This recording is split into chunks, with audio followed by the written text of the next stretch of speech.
Welcome to the IDP Guys pre-draft show. I am your host, Hollywood Titan, aka Daryl Winstead.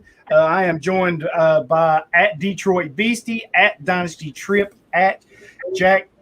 I can't see it. Jack Gostel.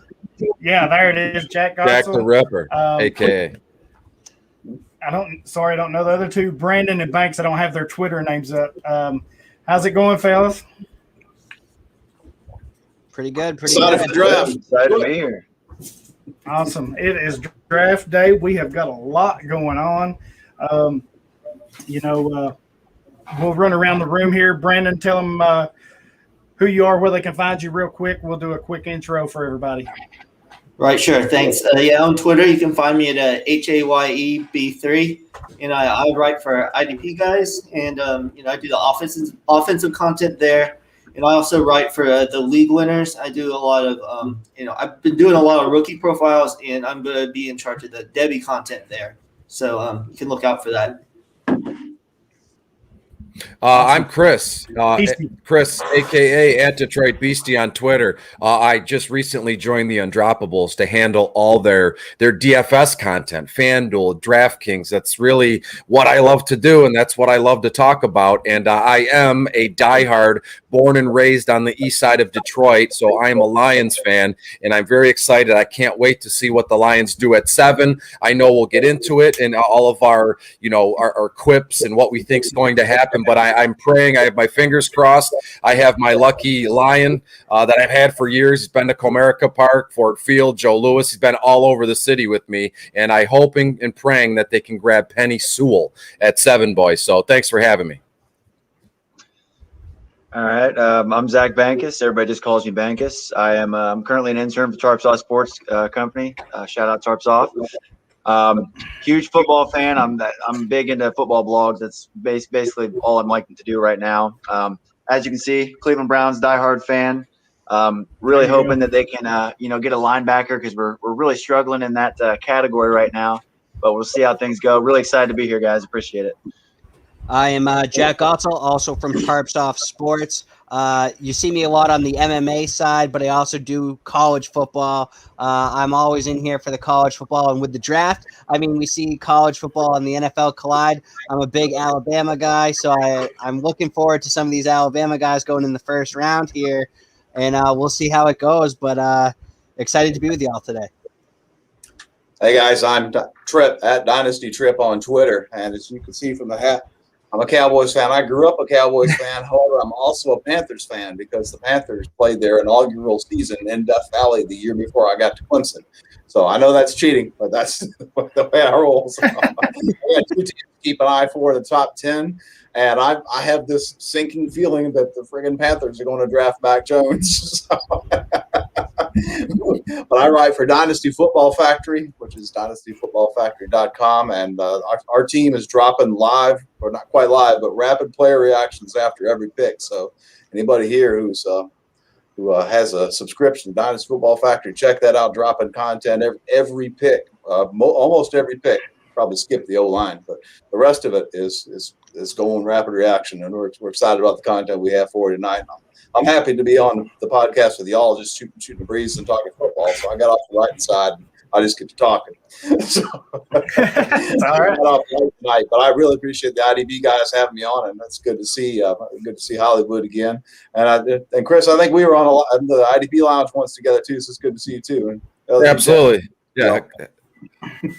I don't think it's cheating. Trip, real quick, you said you're a Cowboys fan, but you also enjoy Carolina because they played in Death Valley before, Clemson was before you watched them in Clemson. I don't think that's cheating. We all have our alliances, but we're able to pick and choose what we want to do. And I'm a big, superstition kind of guy. I'm a big, sentimentality kind of guy. So I'm cool with it. Appreciate the support. You think out of two shots, I get a good team out of it. And of course, I am Hollywood. You can find me over at the IDP Guys. That's where I write. I do IDP Nation podcast. And then for you diehard people, I do the Devy IDP Grind, which is more your campus to Canton and college side. That's a podcast I do.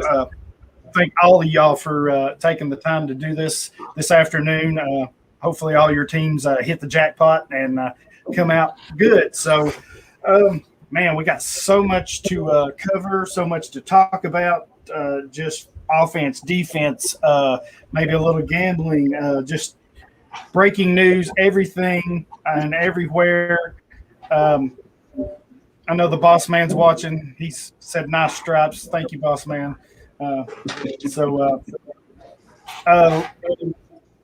Let's just get into it. The breaking news a minute. Well, the breaking news is that Aaron Rodgers doesn't know if he's going to be or wants to be in Green Bay anymore. And this is coming on the heels. I think it was not very long before that we saw San Francisco and maybe a few other teams inquired about if he was available for trade. And apparently Green Bay's like, no, he's not. And then, like I said, they say no. And then Rodgers comes out and says, hey, I'm not happy. I'm disgruntled. I'm just going to throw it out here. Whoever, what are we reading into this? Is this a push come to shove moment here, or is it just, some ill will between them that's growing? Whoever, go ahead, have at it. I think it sounds like a lot of BS getting excited for the draft and the reporters looking for something to jump on and maybe get some folks excited about a big trade. But yeah, I don't subscribe much merit to the idea that Rodgers won't be playing in Green Bay this coming season. The timing does seem odd, doesn't it? That it is on draft day where they're saying that Aaron Rodgers is now disgruntled. It could be a lot of that. Let's make some noise. But Aaron Rodgers hasn't been happy for a long time, it seems like. So maybe there is some truth to it. We're going to find out. Yeah, I'm a firm believer where there's smoke, there's fire. Now, how big is that fire? I don't know, but there's some truth to it somewhere. He's not completely happy, but I don't see him leaving this year. No. I don't see Green Bay letting him get out. But you never know. If somebody wanted to pony up.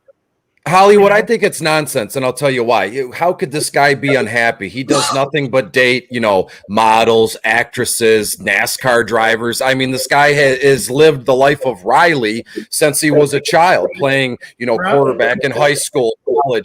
Now he's in the pros. He won a Super Bowl. He gets paid more money than God to do what he loves. You would think so. I mean, Green Bay. Regionally speaking, it's cold. There's not much going on. About 10 months out of the year, it's cold and it's snowy. But he plays for one of the highest, honored, storied franchises in NFL history, the Green Bay Packers at Lambeau Field. There's, 80,000 people in that stadium, every Sunday when they're home. I mean, there should be no reason why Aaron Rodgers is unhappy or for that. So I think that's nonsense. I agree, Hollywood, where there's smoke, there's fire. But again, I think as it stands right now, most of the stuff that we're hearing right today and the week or two leading up to it, it's all smoke and mirrors. They're trying to implant bugs in other GMs' heads and other teams' heads while they're picking and what they're trying to do, what they're trying to choose. So Aaron Rodgers isn't going anywhere. He will retire a Green Bay Packer and in turn have played the entire length of his career in Green Bay. I think this is just Aaron being Aaron. He does like to stir up some drama and say some stuff to kind of cause some things. And he has been upset because they drafted a quarterback and everything, but they were, a couple plays away from the Super Bowl last year. I think personally this might be him pushing, go grab me a receiver that's not in the sixth round for once, and then I'll stay. But I do think he could be outside Green Bay eventually, but not this year. I think they're going to push for the Super Bowl again this year.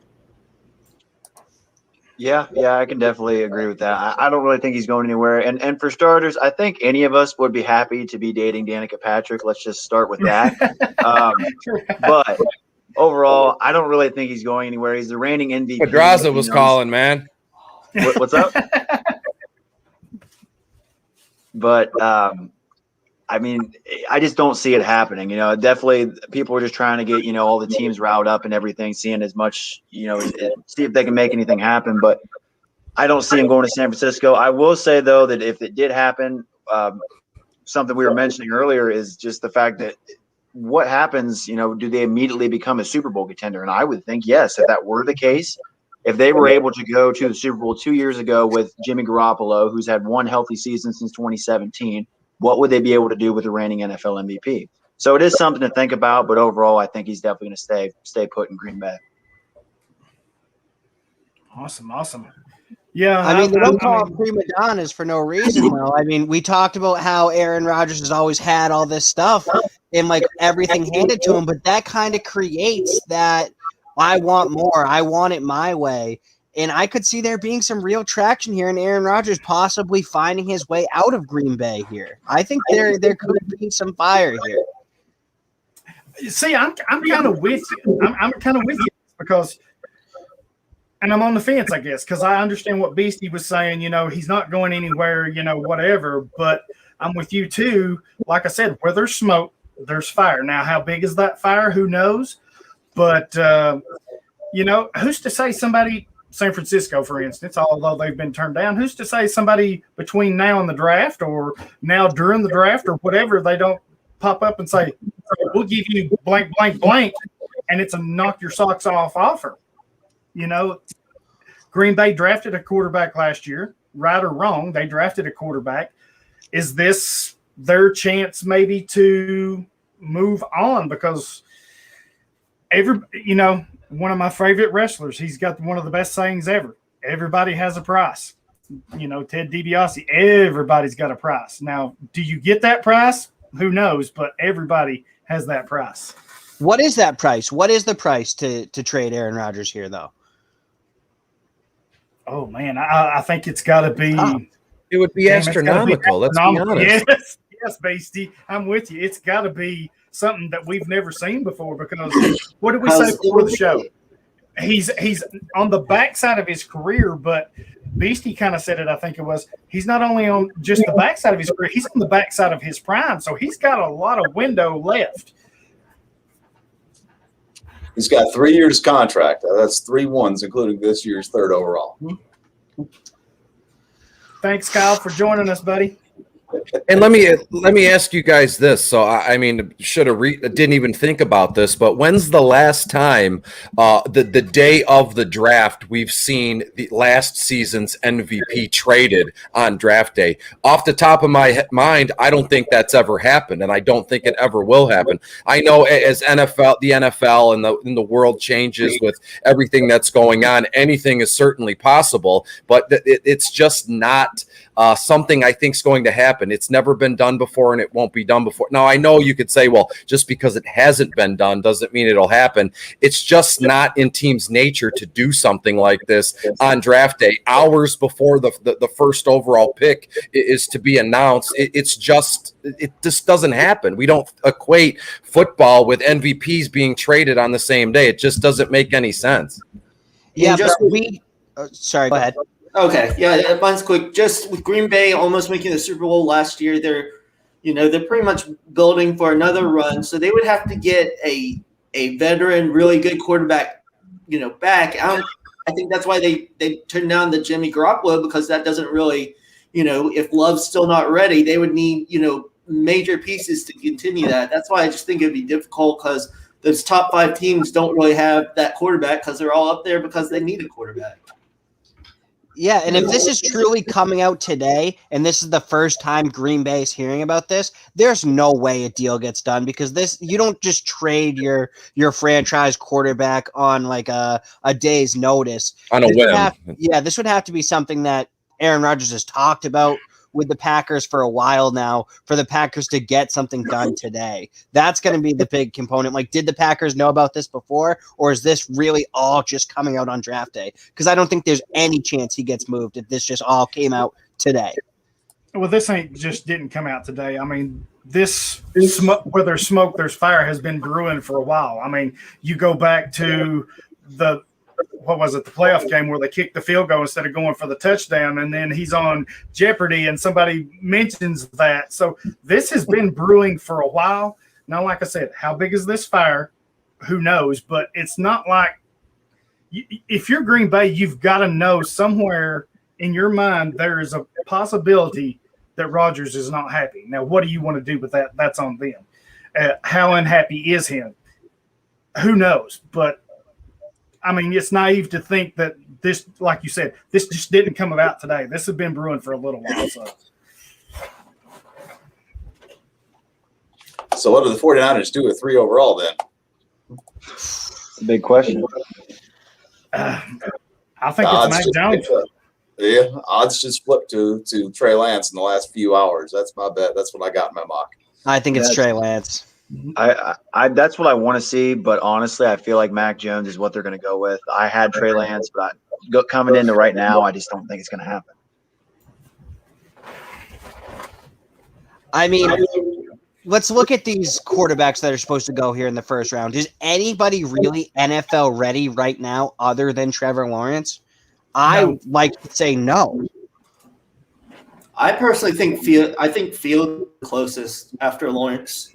I think his game kind of reminds me of Russell Wilson in that he'll do a little bit of scrambling, but in the pocket to throw. He obviously needs to get rid of the ball sooner, and there's some of that.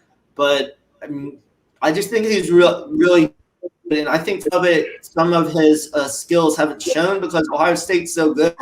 He doesn't really have off that much, but the rest of the talent's so good. But I think he could be ready, and with a team like the 49ers with all those weapons, I think he could bring a lot to the table for them.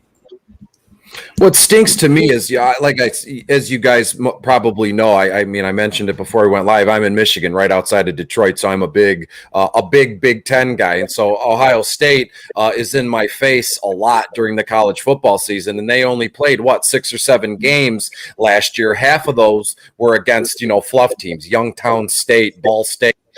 Basically, D2 schools, or kind of like a high school vibe in terms of schools. And then when they do play a full schedule, this is Ohio State, their first 6 games are against teams like that. They blow them out 50 to 5, and then when they get into the Big Ten schedule, they're rolling, and there's some close games here. But that's just what Ohio State has built their program on. This kind of half 6-7 games is a fluff schedule, and then when they get into the Big Ten games, they kind of fight it out here. Really, I don't like Ohio State. I mean, I could probably make that clear by what I just said here. But Justin Fields, we have to go to he's a one read kind of guy, or he's just not ready. And again, I don't see it. I think Fields is going to be fine in the NFL, and I honestly don't get the fall from grace that we've seen the last week or two, where it was he was a lock to be a top 3 quarterback, and then it was a lock to go second overall in favor of Zach Wilson, and now people are mocking he's still going to be available at 15 to New England.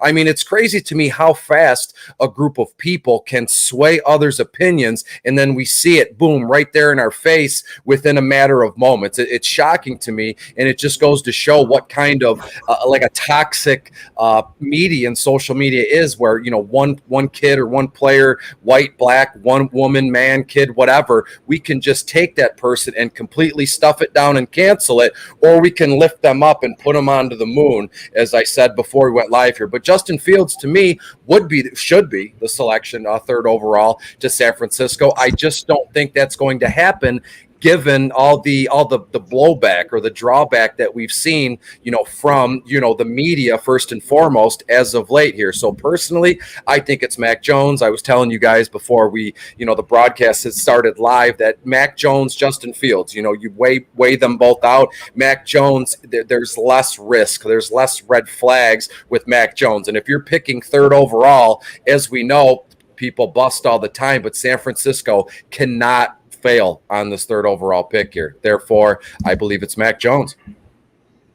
I am a little worried about Mac Jones, though. We see that he is an incredibly accurate passer, but he did have those weapons in Jalen Waddle, Devontae Smith, and I mean, he didn't have to be the best quarterback around. He could be a little bit of that game manager type position, because he also had Najee Harris in there and just such a talented offense. How much of the success of that offense was really Mac Jones, and how much was his weapons? See, I would like to hold the weapons in a little higher standard than Mac Jones. I wonder what we get from him. I think he might be a little overrated. I really like Mac Jones as an early second-round pick, but we're seeing here quarterbacks go way higher than they should go. They always do because everybody's looking for that next quarterback, and Mac Jones is probably going to go within the top 15, even the top 3 here, and I think that's too high, and I think that's too high for Trey Lance. I think that's too high for Justin Fields, but in a day and age where everybody's going for that quarterback, you're going to see quarterbacks go off the board way earlier than they should. Well, real quick, if I may, Jack, let's discuss San Francisco's weapons. Ayuk, Samuel, Kittle. I'd rather have those 3 than the kids he had at Alabama this past season, and that's just kind of my personal preference. But you have 3, high-end NFL talents compared to college kids. Not to say the Alabama wide receivers can't get there, but again, Ayuk is fantastic, Samuel is fantastic, and Kittle is a top 3 tight end here. So to put Mac Jones in that situation, it's kind of it's a win-win in my eyes. Let's say Mac Jones was going to Cincinnati or Detroit, where they have, maybe Cincinnati isn't a good comparison, but taking Mac Jones and putting him on the worst team in the NFL with no talent. So then you're saying to Mac Jones, feet to the fire, you have to carry the franchise on your back. And then that's when these kids they lose faith, their confidence goes, and bam, they flame out and they're out of the league. But to put Mac Jones, Justin Fields, any one of these kids in San Francisco, it's a high-end situation from the jump. If they're ready and willing, if I might say, to just go into the season content with Jimmy G as kind of a manager, just get the ball to these kids, these guys, and let the defense do the rest if you can. So if you pluck out Jimmy Garoppolo and put in Mac Jones, I don't think it really matters who the quarterback is there. So Jack, I think, saying that Mac Jones is better suited with offensive talent, that's that's a raw deal, because him going to San Francisco is exactly that. They're loaded with offensive talent. I mean, that's true. I don't know about taking a quarterback that is not NFL ready that high is ever a good idea. But if you are going to take him, giving him Kittle, giving any rookie quarterback a tight end, especially the caliber of Kittle, who, I mean, what is he, the number 1 or number 2 tight end in the entire National Football League? That's going to help a young quarterback no matter who you take. Absolutely. And then with the running backs, you just have like 3 running backs that are, Mostert and McKinnon. So who knows what's going on there? Sorry, I cut you off, Banks. Oh, you're good, man. I definitely agree with you, Beastie. I think that any of these guys they're good enough to play for this team and good enough to take them where they need to be. Mac Jones might be a little better suited. We were talking about, I mean, his receiving core at Alabama was very good. He's coming into a very good receiving core if he gets drafted by the 49ers. So overall, I don't think that it's going to be that much of a stretch to think that he could have a very good season with them if drafted. But what Brandon was talking about earlier, I overall do think that aside from Trevor Lawrence, Justin Fields is probably the most NFL ready. And what you were talking about earlier, it is very weird, to see how one little minuscule thing can put so many people off. Social media today has changed so much of the way that you see these players. If someone sees on the internet that Bill Belichick is looking at Justin Fields and then decides to turn his back, now 90% of the coaches in the NFL are deciding to turn their backs, and they don't know why. And so, overall, like I said, I think he really is one of the most NFL ready.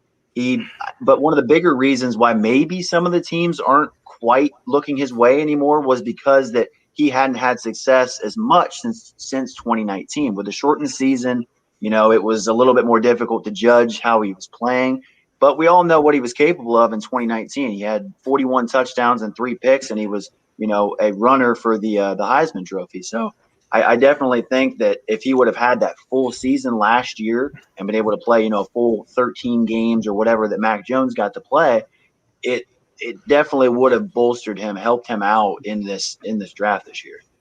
Let me real quick, let me ask you guys a question, open and honestly here. Who would you rather have in the situation? Zach Wilson on the Jets or Mac Jones in San Francisco? To me, it's quite clear. It's Mac Jones in San Francisco. So let's flip-flop it. You put Zach Wilson in San Francisco or Mac Jones in New York. Which one would you rather have? It's Wilson in San Francisco, right? Any quarterback that goes to the Jets is going to be put in an awful situation. I like Zach Wilson, but I feel bad for him just because of the, New York, playing in Jersey, actually, the fan base. They're going to eat this kid alive. And day one, as soon as they pick him at what time? 8:15, 8:20 Eastern time, the entire franchise is going to be on this kid's shoulders. They're drafting him in preparation of you personally are going to take us to the promised land. And it's an awful situation to be put in. But again, I get it, Jack. I don't like the idea of drafting quarterbacks that high,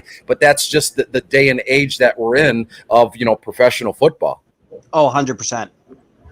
Woo, what a start, fellas. Love this. Great start, guys.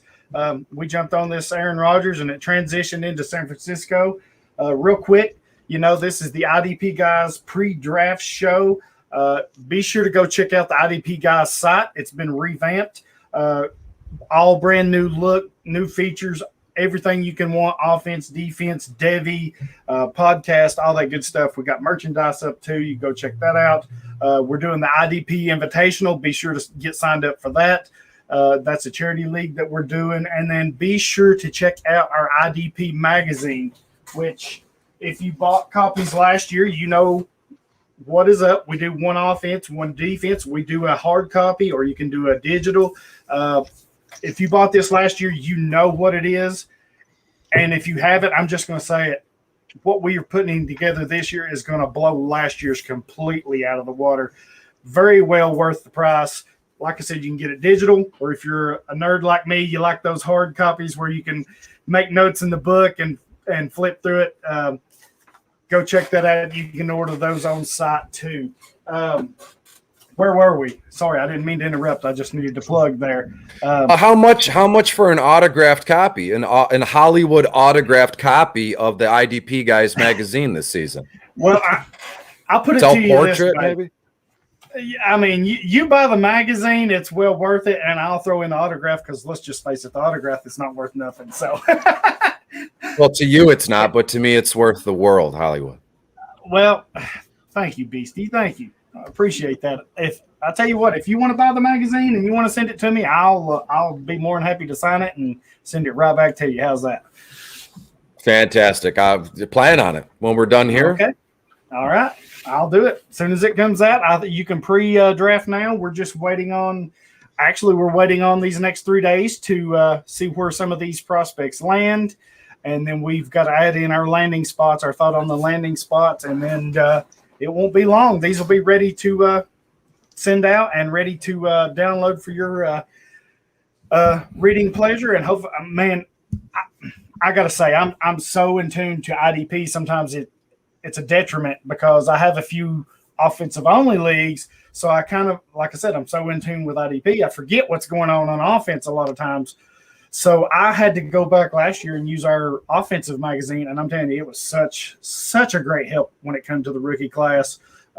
Man, so many guys, too many to name because I know I'll forget one right now, but so many guys are putting the time, the effort into this. Even our editors, Faith and those, she does an excellent job, and some of the other guys that's helping her. You would not believe what it takes to go in putting one of these together, but man, it's been a blast. It's actually been one of my bucket list items because I still do it today. I've got a whole shelf over here. Every year I go buy magazines. They're outdated. I know that, but it's just something I have done for the past 15, 20 years. And so that's always something I've wanted to do is be in a draft magazine. So happy to be a part of that. But, yeah, go check that out. Thank you, Beastie, for the kind words. And if anybody wants one signed, I'll be more than happy to sign it. Just glad you all are supporting us. Whew, I do real fast, Holly. What I want to mention while you were talking about the draft guide, I think I just got word on Twitter that Trey Lance has just become the odds-on favorite for third overall. If anybody's doing prop bets tonight and parlays or prop bets. Now I know. Hollywood, you bet. You play DFS every once in a while. You think of IDP, it's like a detriment. That's, I think, the same thing with DFS. I'm just predisposed to thinking everything from a fictitious, points perspective in DFS. And again, Vegas knows more than I could ever hope to know. So when you see, you can sit in front of different betting sites right now, and it's updating real time. And you'd be wise to follow what they're doing, especially It's 4:30 in the afternoon on the Eastern time zone. And the fact that they moved just moments ago, they moved Lance to be the favorite at 3rd overall, which would mean San Francisco would draft him. You have to kind of think about that. Why, what, how? You have to think about all those words. So again, they know something we don't know. They're more plugged in than I am. I just have an iPhone and a microphone, so they for sure are more plugged in than I am. But I absolutely would love to see Lance go to San Francisco 3rd overall, if not Mac Jones. Yeah, one quick thing here, Brandon, the customizable magazine. Oh no, I was talking about the customizable tool on the website on IDP Guys. Oh yeah, the tool, yeah. Yeah, the tool where you I've been in IDP leagues, but I'm not at nearly as knowledgeable as Hollywood. So there's a tool where you can put in all of your league settings, and then it'll change the rankings and everything. And a couple of start drafts I've done already. It's great. So you want to definitely check that out on the website. Yes, thanks for the reminder on that. Interesting. So Lance is the favorite at 3 now.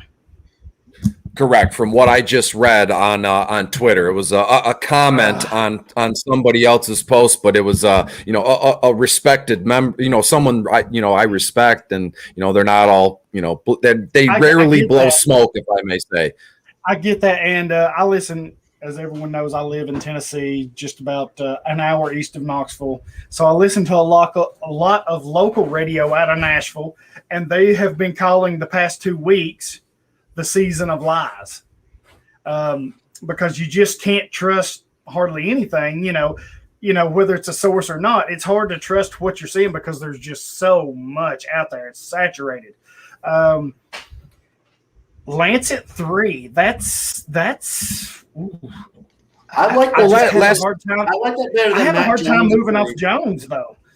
I like that better. So if I was a 49ers and say Lance, Fields, and Jones are there, the order I would want it is Fields. If not Fields, then Lance, and then Jones, because Lance has the upside. And then if they do keep Jimmy, most people say Lance needs a year or two. They could roll with Jimmy as the game manager, and then bring in Lance. I just think the Lance has some more upside. My worry with Matt Jones is he's Jimmy G, maybe a little better, but I mean he's not a game changer. So to trade all those picks up, I feel like you're not really, improving your team that much.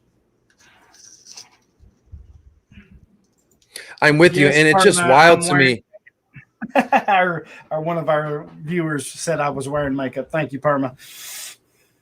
If you look back through the years, and I don't have this stuff in front of me, it's just off the top of my head, but even last year, from what I remember, Miami had a chance to grab Herbert, and they said, you know what, we'd rather have Tua because we think Tua has more upside. I'm thinking the same thing with Mac Jones, the Mac Jones and Justin Herbert argument from last season, right? Miami went Tua because he's got more upside, he can use his legs, hip injury be damned, we want Tua, and then we all see what Herbert did last year. The kid has a rifle arm, offensive rookie of the year, and everybody on earth is looking to add him in superflex leagues and in DFS formats. Get him while you can, or get him while he's cheapest. And as it stands right now, Miami fans and maybe even the organization is kicking themselves in the head for not drafting Herbert, right? You got to think it was a 50-50, and they're like, you know what? Let's just draft Tua and go from there. And this season, I think the same thing could be said in comparison to 2 or 3 of these guys. Lawrence aside, you got Fields, Trey Lance, and then even Mac Jones, because obviously it looks like Wilson will be 2nd overall. But those 3 quarterbacks I named, you got to think that San Francisco and even Atlanta is thinking the same thing here. Which way do we want to go? San Francisco is no doubt drafting a quarterback, but which one are they going to choose? And often, you pass on one guy and you watch the other one flourish in another setting here. So I'm with you, Brandon, where Mac Jones isn't really a game changer, but they said the same thing about Herbert last year, and look what the kid did. So I have a hard time, calling it like that until. But that's all we have in front of us, to be honest with you. We're here to give our opinion, so we have to call it like we see it. But every year it makes me a little bit more, scared to talk like that because I don't want to eat my words. Well, and that being said, Go ahead.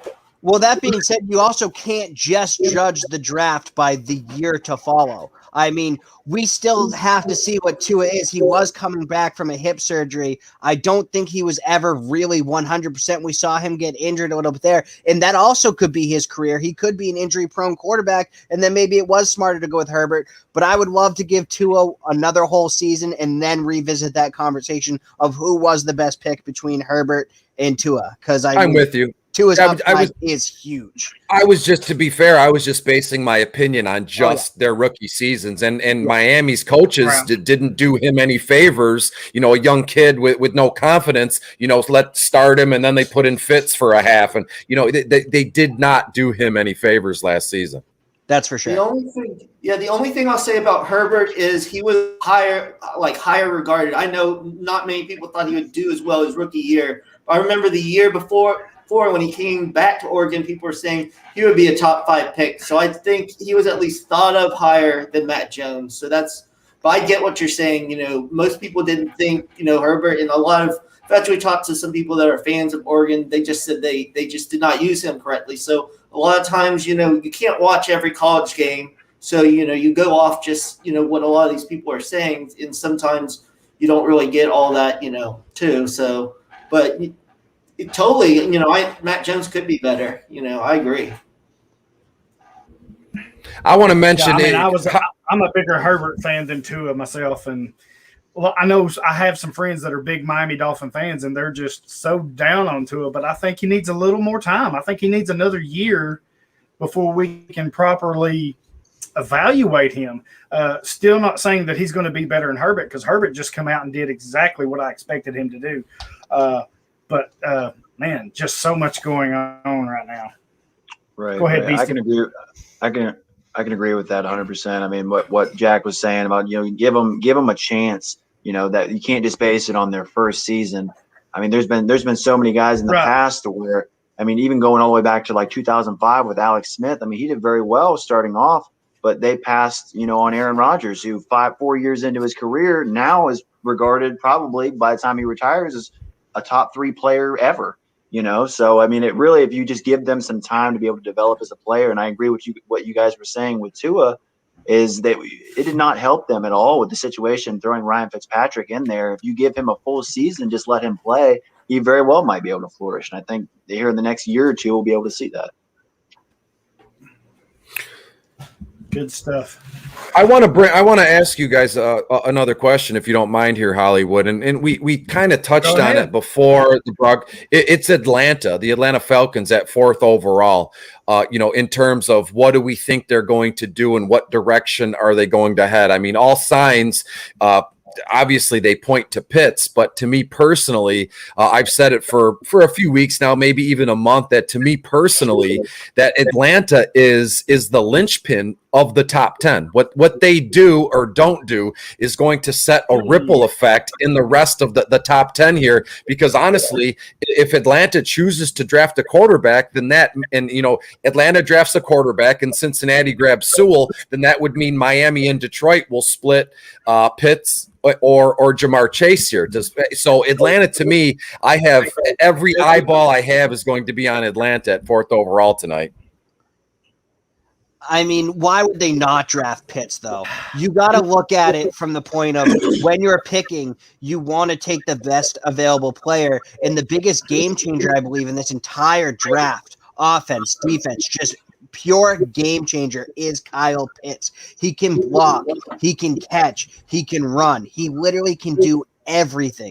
He's honestly probably one of the best tight ends we've ever seen coming out of college. I mean, he's that good. I think if you are available to draft him and you need a tight end, you have to take Pitts. I mean, yeah, Atlanta at 4 is definitely a game changer with what they do. Everything I've seen, and I think they're taking Pitts too. I mean, they almost have to. Unless, I mean, is there any way that somebody trades up here? Because Atlanta, we've seen in the past, they like to wheel and deal, whether it's moving up, moving backwards. Somebody comes at them with a strong offer. If something happens weird or somebody gets a little antsy, this fourth pick could be where. I mean, I agree with Detroit. This is where it could change right here. Falcons are doing what we tell everybody in fantasy football to do. Wait till that pick peaks in value, which is sometimes when it's right on the clock, and then make a trade. We're going to see this pick get traded off of at 9 o'clock tonight, and somebody's going to jump up there and grab Fields. And I think the Falcons are playing it out just right. And there was a story that Detroit tried to trade up at, and they were torn out. It was astronomical. The price was unbelievably high. Mm-hmm. And I think personally, I think Atlanta is going to be greedy here. They're not trading it if they wanted to. Again, I very much agree with you, Tripp. Trade at peak value here, and that's going to be at 9 o'clock at night or whatever when they're on the clock here. But again, what happens at 4th overall is going to paint a picture of what Atlanta thinks of their team, long term or short term here. They're going to be very greedy with that pick. I firmly believe they draft Pitts, and they go from there. Again, with Matt Ryan, another seat. I think Matt Ryan has 1 to 2, maybe QB1 kind of seasons in him. And in turn, their owner, Arthur Blank, is very greedy with this. They still believe that they can go for it all. They have a very small window left to compete and make it back to a Super Bowl. So I honestly don't see them trading out. They're going to draft Pitts, or maybe they draft Jamar Chase. And if that happens, then I guess you could probably kiss Julio goodbye, because Julio, Ridley, and Chase would be it would be insane. But how do you get all 3 of those target monsters? How do you get all 3 of those studs, all those targets here? So again, I believe it's Pitts here. They're going to be greedy with it, and they're going to go for it all. As long as Matt Ryan is their quarterback, they're going to do anything and everything in their power to make it back to the Super Bowl. But the thing is, offense has not necessarily been their problem. So if they have someone that will give a lot of picks, I think they should trade back, because their problem, for the past few years is their defense has been horrendous, and they can't score 40 points a game. So I could see that. But I do agree, if they don't trade back, I would think they would have to take Pitts. But if I was them, if I get a good enough offer, I would definitely try to do that, to pick up a defensive player, and then maybe get another wide receiver later on. And did Pitts any of you there at 7? Did any of you hear what the offer was that the Lions offered them? Because I don't, even being here in Detroit, I don't think that was even made public. But we have to agree here that they offered them pick 7. We'll swap out 7 for 4, and we'll give you a first round next year. And maybe the Lions even said we'll give you a second round this season. So I think their second round pick is 42, 43, something like that. So what other team, that's outside of the top 10, like New England or Denver, what other team can offer that or even more? I just don't see it there. And again, as Tripp said, that was a very, good comment there, sell at peak value. But what team in their right mind is going to, give them their first round selection, which is standard, you're swapping out first rounds. And then what team in the NFL has multi 2022 first round selections to give up? Right. And I'm kind of glad you touched, while we're on Atlanta, you kind of mentioned it, Julio Jones. There has been rumblings the past week that he's a trade candidate now. Now, the problem is, and Tennessee's been a name that's been involved in this, but it's not a pre-draft option. It's a post-draft option. It's actually a June 1st, I think, when they can trade him, and the cap numbers is more beneficial to them. So if they trade away a Julio Jones, then I think it makes perfect sense for them to have a copy. It's not saying they're trading Julio, but that has been rumored as a June 1st option. If you have a Kyle Pitts, it kind of lessens that. Correct. Because you're going to need somebody to replace him. Well, the Falcons have to move. You're going to need somebody there. They don't have the cap space to sign their draft picks, so the Falcons are gonna have to make a move here. Whether it be, I personally wouldn't give away Julio Jones to try to clear cap space for draft picks unless you do have a Kyle Pitts or one of these game changers. I would look for another guy making some money on that roster that you could find a way to cut it out. But they have to make the move here eventually. Matt Ryan, Yeah, let's say Tennessee is the guy or the team here. They have a clear need for a wide receiver outside of A.J. Brown because they don't have anybody else. They don't have a tight end. They don't have wide receivers outside of A.J. Brown. So if you draft Kyle Pitts or another wide receiver, Jamar Chase, whoever, and this is a June 1st option where you're saving money against the cap, that makes a lot of freaking sense. Now, the question is, what are you going to require Tennessee or whoever you're talking to? What are you going to require back from them for Julio? That would be the answer. And I think it's kind of a holding pattern because we're right here on it. You're right here on it. Tennessee, they need a receiver.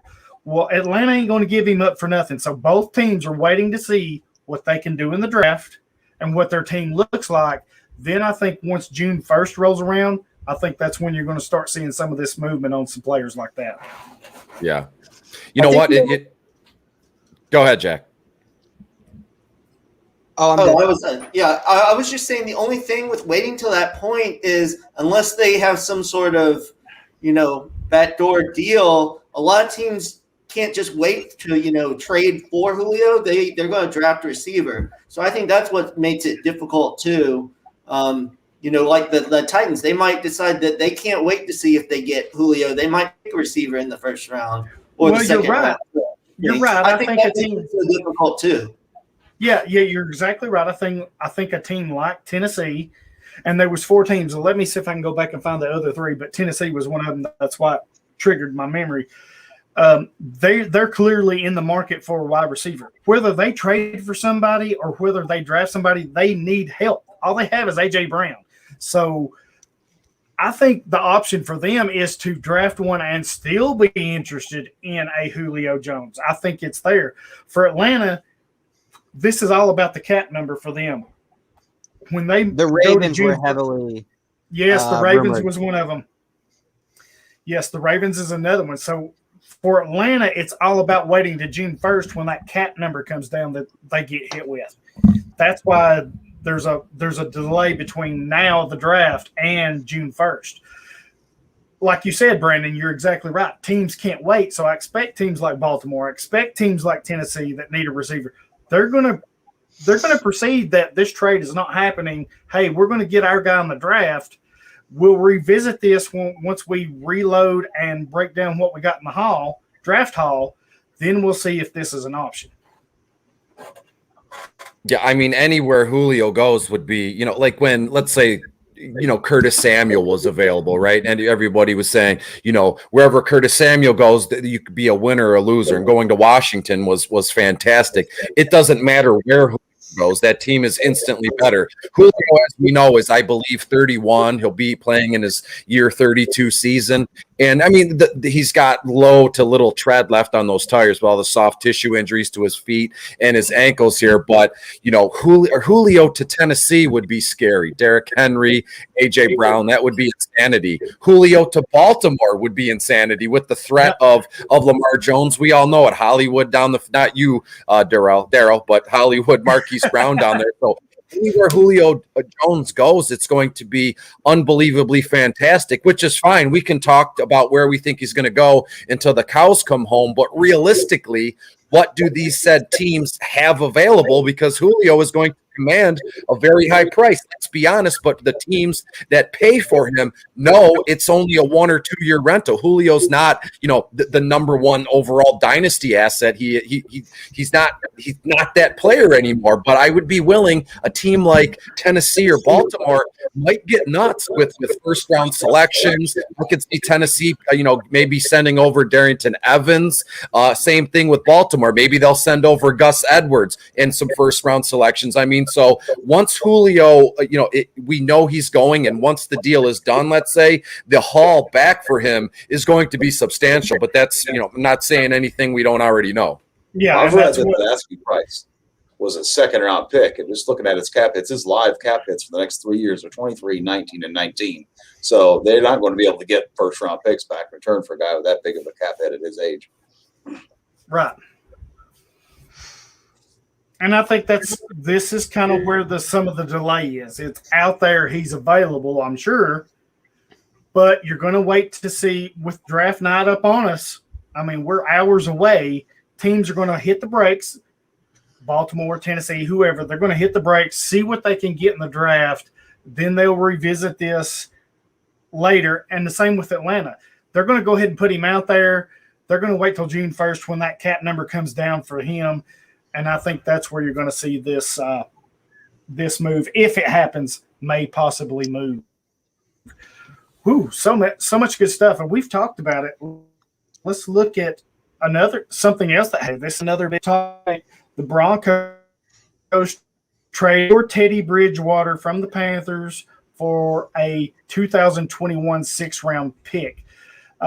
This tells me they're not completely happy with Drew Lock. They're looking for options. It's well known. But for me, I don't know that Teddy B is an upgrade. I don't know that he's a better option. Rumors before this trade is that the Broncos were looking for a quarterback in this draft. Does this trade take them out of that? I don't think it does. I think if the right guy falls that they're looking at, I think they're still a player for a quarterback. If the right guy that they're looking at doesn't, then they may look for another position. But I wouldn't be surprised to still see them trade for a QB here or draft a QB here. I don't think it takes them out of the QB mix at all. No, I think I agree. they're adding them for that in-case depth. I don't think they would have any problem also cutting ties with him before the season either. They put in a 6th-round pick for him. Yeah, they could give away with that. I think they're still very open to selecting a quarterback if they see a quarterback that is the right fit. And the Panthers are eating a portion of his salary. So between the 6th-round pick and the salary, he's basically backup compensation at this point. Yeah, he's free. That was a good move, Jack. I didn't even think of that, but they could just, training camp at the end of OTAs or week 2 or 3 of the preseason. If we're lucky, God willing, we have a preseason, Teddy B might be a goner. The only thing this tells me is that, prior to this trade, I could have argued that Denver might move up into, inside the top 7 or 4th overall, or maybe swap out picks with Detroit here. I don't think they go out of their way this time around to draft a quarterback. Again, anything is on the table in the draft here. But I just don't see them making like an unbelievably insane effort to move up. I mean, they're already They're already drafting pick 9. And so they're obviously, will Trey Lance be there? We don't know, but I have a scenario and tell me guys, if I'm crazy here. I'm reading it off my notes here. I have a scenario where Denver trades with Detroit. Detroit, then moves to 9th and whatever other compensation. But Denver trades up to 7 if Trey Lance is available, and Denver is able to draft Trey Lance. And then my Lions move to 9, and they're still able to get Jalen Waddle or Slater, the offensive lineman from Northwestern here. But again, with the trade, as I've said, I think that's less possible than it was before the trade. But again, I'm with you guys. Denver is still very much in the market for a quarterback. Yeah, I can agree with that. You said you don't think they're going to move up any further past 4. I can definitely agree with that. And as Jack mentioned, that was also something I didn't think about, was the fact that they could just release him before the season starts. He did not have a very good season last year. People were really looking forward to seeing him play in Carolina. And especially, coming off the season that he had in New Orleans the season before, but he just didn't perform the way people thought. So that's easily why they were able to get that 6th-round pick for him. And I could definitely see them. Honestly, I could see Trey Lance, even in this situation, I could see Trey Lance going to Denver and then entirely just deciding to get rid of Teddy Bridgewater.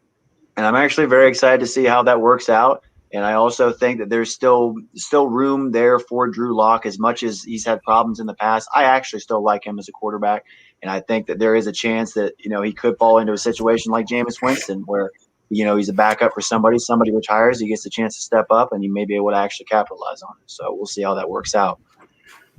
Awesome. Good stuff. We have which teams do y'all represent? I think it's pretty easy to see which team I represent. So BYU, right? With the blue and the white, yeah. Yeah, BYU, of course. Zach Wilson. I'm a Detroit Lions guy. That we've said that, and obviously, I'd like to think Banks is. You're a Cincinnati Bengals fan, right? Yeah, that would no. Kidding. Let's not go there. I'm an Ohio native. I'm not a Cleveland native. I live close to the Columbus area. I go to school in Bowling Green, Ohio. Okay. But yeah, I've been Cleveland Browns fan since I was a little kid. It's been hardships for sure, but I'm definitely looking forward to the future. Had a good season last year. Very much so. Beat the Steelers in the playoffs. Looking to get more of that this year. Real fast, I do want to say to you, Banks, and Cleveland Browns fans, I mean, as a fellow kind of bottom of the barrel NFL fan, the Detroit Lions, I'm happy to see Cleveland doing well, making the playoffs. I'm happy to see Buffalo doing well and making the playoffs. And all my adult life, I turned 37 on the 14th of this month. I've yet to see the Lions really make a deep playoff run. Maybe in the early 90s with Barry, they played in some, but I wasn't following football nearly as much as I am now, but seeing your Browns do as well as they have, draft right, and some things have fallen their way. Same thing with Buffalo. They drafted right, some things have fallen their way, and now Buffalo and even Cleveland are favorites to make playoff pushes for consecutive years, 4 or 5 year kind of window. And I'm just I have to put that out there in the world, that the positivity, and share that about other teams, because I'm hoping to get it back for my Lions. And any day now, any season now, the Lions are going to turn this around, hopefully. But again, if you just rewind this time last year, I probably was saying the same thing for the last, off season for every last 20 years. But one of these years, it's going to happen. I promise. I wish the same back to you. I hope it does too. Maybe with this year, Jared Goff, we'll see how that works out. I feel positive for you guys. I really do. Especially I do with too. You having such a high pick in the draft. I feel like you're just a few key components away from being able to be a real contender. I think it's with the not to bog the live broadcast down with Lions talk, my personal opinion, so I'll keep it short. I think that the biggest factor to the positivity here in the city of Detroit is the new regime. Brad Holmes at GM, Dan Carpenter as the head coach. These guys so far in the last few months since both were hired, every move that they've made has been a good one. The moves that they didn't make have been good. Like the move that they didn't make is solidifying a long-term deal for Kenny Golladay. They let him walk, and that was a good move. I mean, he commanded $18 million when he went to New York, and that's fine and dandy for New York, but it didn't make sense for the Lions to put so much stock into a 27, 28-year-old wide receiver like Kenny Golladay. Missed the season with a hip injury here. But to me, the positivity starts there. And your GM and your head coach are the roots of your team. I mean, so if you're looking at a tree, the branches, they do a couple things, but they're not as important as the base of the flipping tree. And that's what we have. We have Brad Holmes not fooling around, not fussing around, and Dan Campbell the same way. So I'm very intrigued, and I'm very happy about the long-term outlook of the Lions. And again, as a lifelong Detroit Lions fans, I can't remember the last time they've had so many positive options. Everything they've always had was just, it's based on one pick, a high drafted wide receiver or a second round running back. But they have so many positive options, and they start as early as tonight with what do they do at trade away for more first round? I don't know, but they have positive options, and it's making me very warm and fuzzy in my stomach. See, I used to be a Patriots fan back in the day, and then they got two quarterbacks from that Cal college in Auburn, Alabama. So now I've switched over to the Dolphins with Tua. I'm an Alabama guy, Roll Tide through and through. So Alabama's my team, and now I kind of just wherever those players go, I root for them on Sundays as well. Yeah, I got a warm and fuzzy feeling too, but it's probably not for the same reason, Beastie. It's for that burrito you had in the microwave for lunch, huh? Yes. Okay, so we've hit this point. We've hit a point here. Jack, or Banks, we're going to have to let you guys go. But before you go, thanks for joining us. Appreciate it. Love the talk. You're welcome back anytime. Hit me up on social media. Make sure I'm following you. If I'm not, call me out and I will follow you immediately. Tell us where we can find you all, what y'all are doing. Go ahead, Jack. Tarps Off Sports, a lot of MMA, a lot of college football, a lot of hockey, basically all the sports you can think of. Come visit us over there and say what's up. I think I'll be back here doing some football with some of you guys later tonight at 8:30. Very excited for that, But I'm going to go eat some dinner now. Yeah, Yeah, if you're around and later, hit us up. We may do an after show, so hit us up. Go ahead, Banks. Yeah, like Jack said, I too, like I said, I'm an intern for Tarps Off, so you can find me at @BankisMe on Twitter. I'm constantly retweeting all of Tarps Off stuff, trying to get all their information out to everybody. And Zach_Bankus_ on Instagram. I'm really, really appreciative for you guys letting me come on to this. I won't be on later for the actual draft, but I'm very much looking forward to you guys' comments, hearing how these are going to go. Very, very exciting. Like I said, thanks for having me on. Boys, I want to say I'm not the host of the show, just a guest like you guys, but it was awesome. It was special, meeting you guys and chatting it up for almost an hour, over an hour actually. And things like this, like the NFL draft is massive. Everybody broadcasts and hangs out, but it's when you have only 4 or 5, maybe 6 people here on a broadcast and we've never met, we've never socialized. This is what I love about fantasy football and social media and writing and broadcasting. It brings us together and we can connect. And I'm very much happy that we met, and it was an absolute joy. And I'm looking forward to connecting with you boys in the future. Absolutely, it was a pleasure meeting you. Pleasure meeting you all. Thank you so much. Nice to meet you, Jack and Becky. It's good talking football with y'all. Have a good one, guys. Thanks. Have a good one. Later, guys. All right, so we've shuffled 2 out. We are about to shuffle 2 more in. Up first is Greg. Greg from @Warrior Bowl, and we are bringing in Foley. Welcome, guys. Welcome to the show. Where's Greg? Well, I don't know. Greg's Greg. He's blacked out. To be honest, so. he says he does all the stuff to worry about. He's blacked out? Anyway. You mean he started drinking early and he's blacked out? Is that what we're getting at? Well, so it's 10 p.m. over here, so we've started drinking late.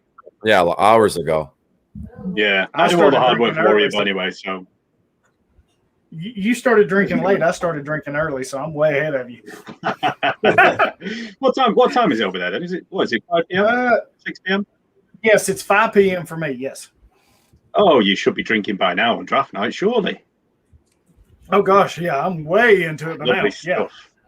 Yeah. Fabulous stuff. It was great listening to that first hour, guys. Really, really thank good. you. So yeah. Quick intro. Tell them where they can find you and what you're doing real quick. Oh, here he is. Well, I'll let the boss talk first. Oh, the boss man. Oh, okay. I see. The boss. The boss of Warrior Bowl. What's up, Greg? Oh, he's got us muted, I think. He can't hear us. Greg. Well, hi, my name's Greg. I run the Warrior Bowl. It's a very great charity, and I know several of you have played in the Warrior Bowl. I've extended invites to a lot of you.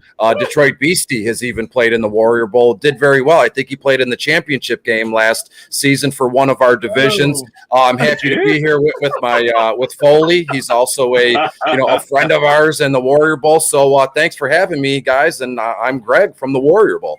You've done a great job, by the way. Greg. Great job. You did do a great job. That was awesome. You won one of the divisions, did you, Mr. Beastie? Yeah, I played in a championship game in one of them. Yes. Good man. Yeah, some big people got to those championship games.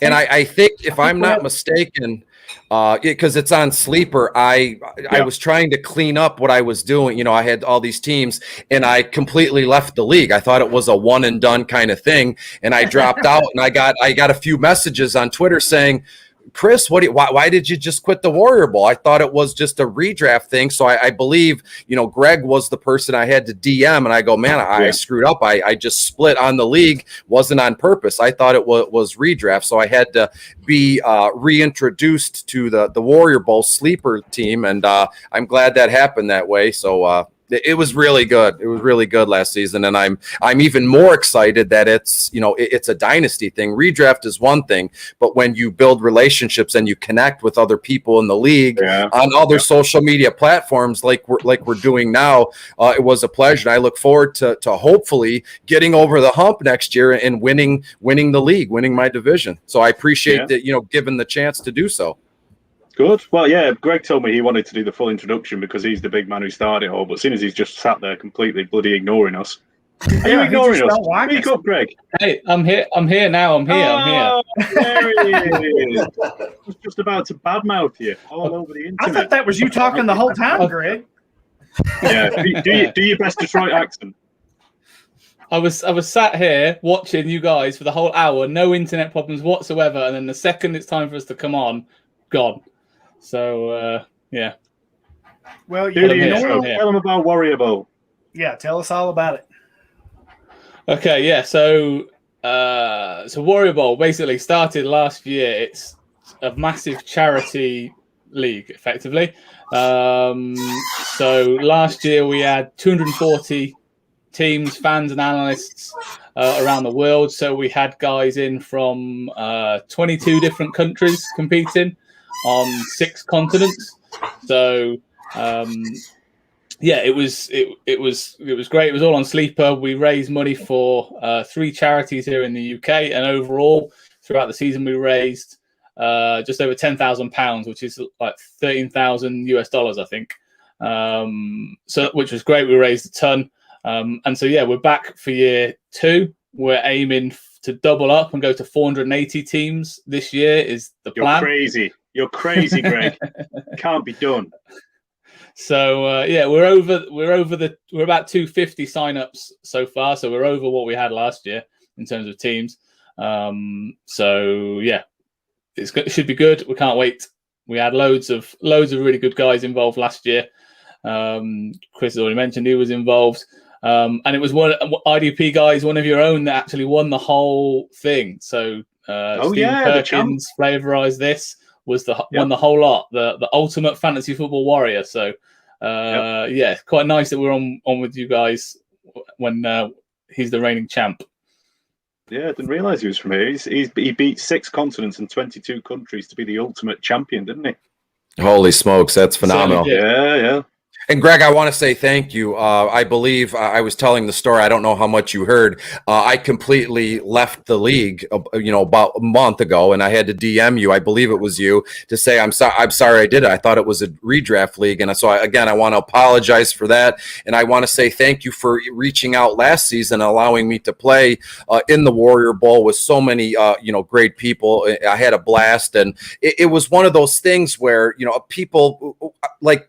Sorry to say, but most of us will never meet in person. We'll never be in the same room at the same time, shake hands, have a drink. Never say never. Never say never. Very true. As unfortunate as it sounds, but it's great to to connect and realize who we are, get to know each other in the Sleeper group chats on Twitter and a broadcast like this. So I very much enjoy playing in other leagues, and I want to thank you for extending the invite last season.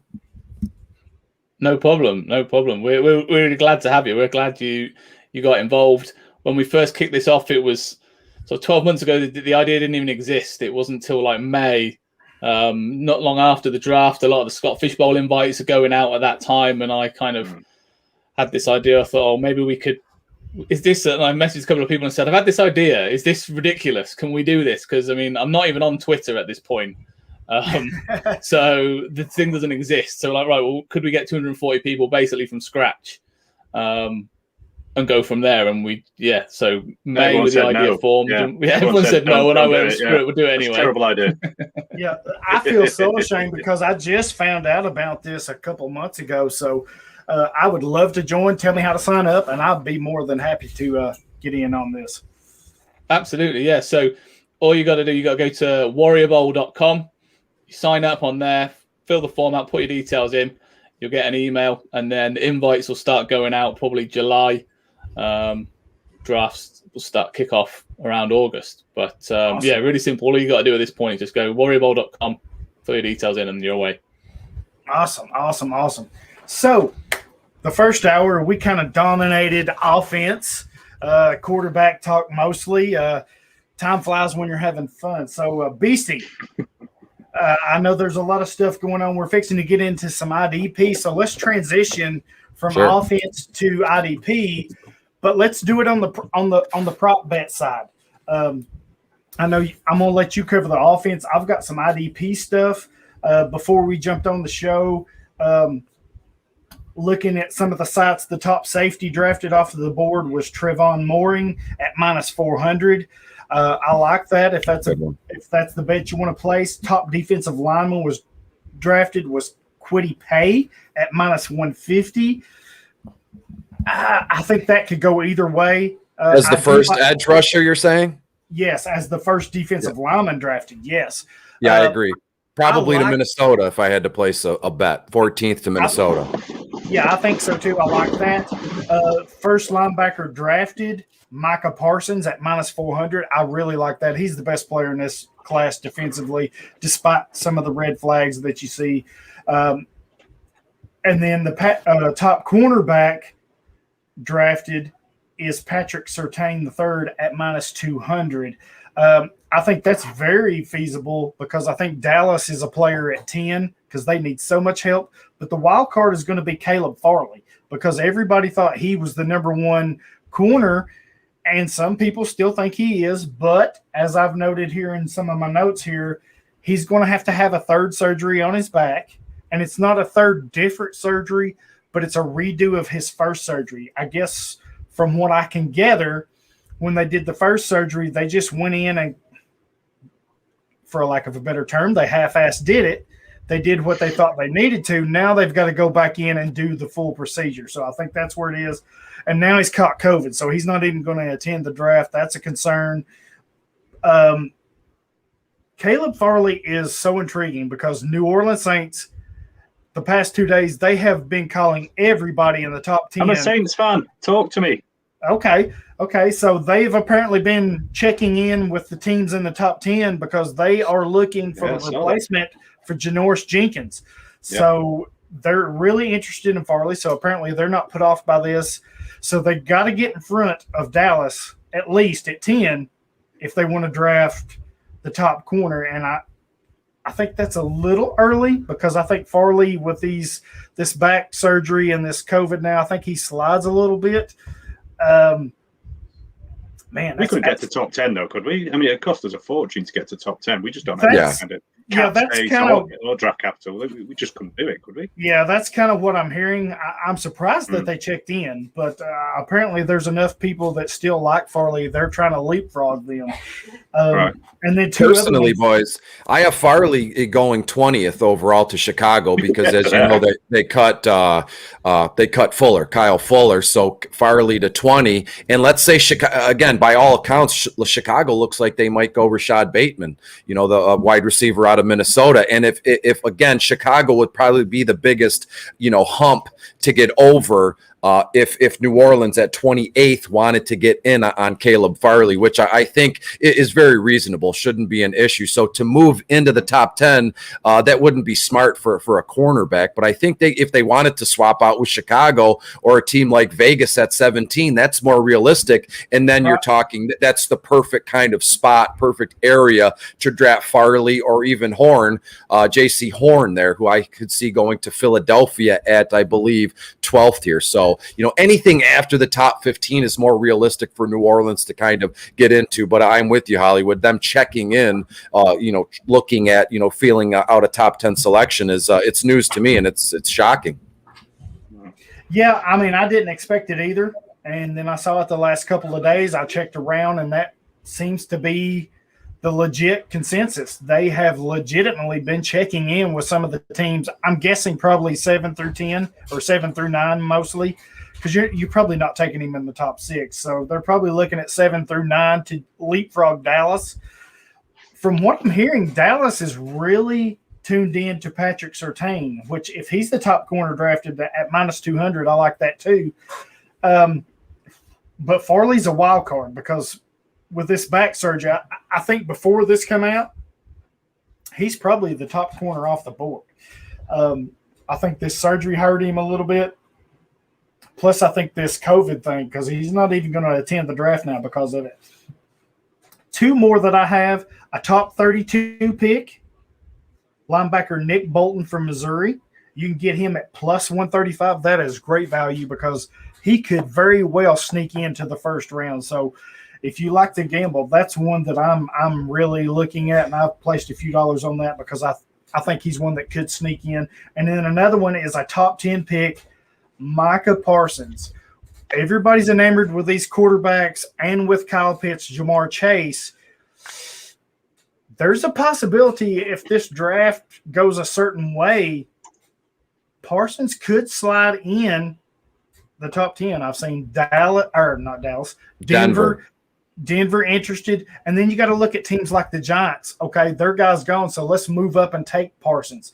So if you're a gambling guy, I like Parsons at plus 110. There is some money there to be made. I think the same with Nick Bolton. I think he's easily a first-round candidate, but depending on what teams think, it can go either way. But if you like to gamble at plus 135, I'm putting a few dollars down on that for sure. I think cornerback is the one that's really muddied right now because Farley, you've got Surtain, you've got J.C. Horn. I think those are your top three. Now you got a Greg Newsome starting to slide into the back end, but that's one that if I had to bet today, if you're saying you have to bet, I would take Surtain because I think Dallas takes him at 10. At minus 200, I'm not hating that. That's a pretty good value. And then my next questionable one would be Quiddy Pay, the edge rusher from Michigan. I like him. I think he's one of the better pass rushers in this draft. Not sure where he's going, but if you can get him as the first defensive lineman off the board at minus 150, I like that. I think there's some money to be made there too. As a Michigan fan, I'm just surprised that Quiddy is so high up there. He's a really good player, really athletic, very good against the run, but never saw that consistent pass rushing ability. And I feel like if you're drafting someone that high, he has to be able to do that. So I'm surprised that high, but it is not a great draft class on the edge rushers. So I guess I can see why he might be at the top of the list. Yeah, it's. I don't want to say it's not a good class, but there's a lot of questions. Okay, you've got Jalen Phillips, the concussion issues. Everybody loves him. Very talented, had the good season for Miami. Of course, the concussion issues with UCLA, but something I heard the other day that I did not know, he is an accomplished musician. I think it was a pianist. So is his dad, like really good. So there is question marks going around draft rooms right now. How committed to playing football is he? Is music more of a passion for him? And that's a legit concern. Especially at that position. A lot of those defensive ends, they end their careers and their fingers are mangled. You're not playing piano after a career as a professional defensive lineman, that's for sure. Exactly. So if that's something that you're like in the top 5% of, if you're accomplished at a pianist, you're pretty damn good, So you're thinking, how long is my NFL career compared to what can I do musically? Naturally, musically, you've got a lot longer shelf life. So that's going to be something that's thrown around. You're looking at a player like Gregory Rousseau, his teammate who opted out, only 1 year of production, had the one big year in 2019. Jumped off the charts, who I love, by the way. I think he's going to be good. And then you have Quincy Roche, the third Miami Hurricane, who transferred from Temple, who was a safety, went to linebacker, then transferred to Miami and had the good year down there. So there's a lot of concerns. I think Pay is, for me, I think athletically, number-wise, as far as how he tested and stuff, I think he's more of the athletic freak. I could very well see him being the first pass rusher off the board. And like you said, there's a lot of questions with some of these guys, so it's kind of muddy, who wants what. But that's, as far as prop betting, that's some of the things I'm seeing defensively. Beastie, or any of you guys got any comments on that? And then we'll go to Beastie on offense. I think that Quiddy Pay is he's that traits-based selection, kind of like Rashawn Gary was a couple of years ago, who never fully blossomed in Michigan either. But I've seen some buzz that he would be in play at 12 for the Eagles, and the Eagles could certainly use another edge to either succeed Brandon Graham in time, or neither Barnett nor Sweat is truly fully emerged there on the other edge, so they could certainly use that as that help there for sure. A question. You guys, is a conversation I've had with a pal of mine the last couple of days, who's a Falcons fan. I know you guys are talking about taking Pitts at 4, and that seems to be the consensus. But what do you think the chances of them going defense at 4? Because their defense is clearly in greater need than their offense.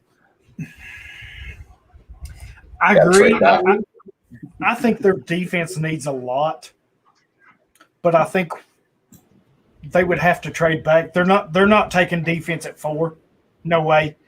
If they stick at 4, it's Pitts, Chase, or somebody like that probably.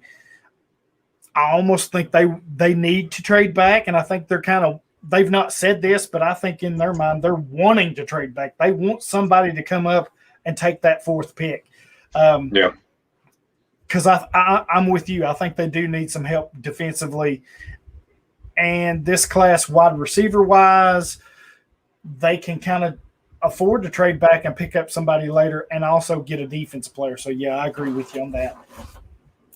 I've seen Xavin Collins mocked to the Saints, and I don't really know much about him. Is he any good? Is he worth getting excited about if we're drafting him at 28?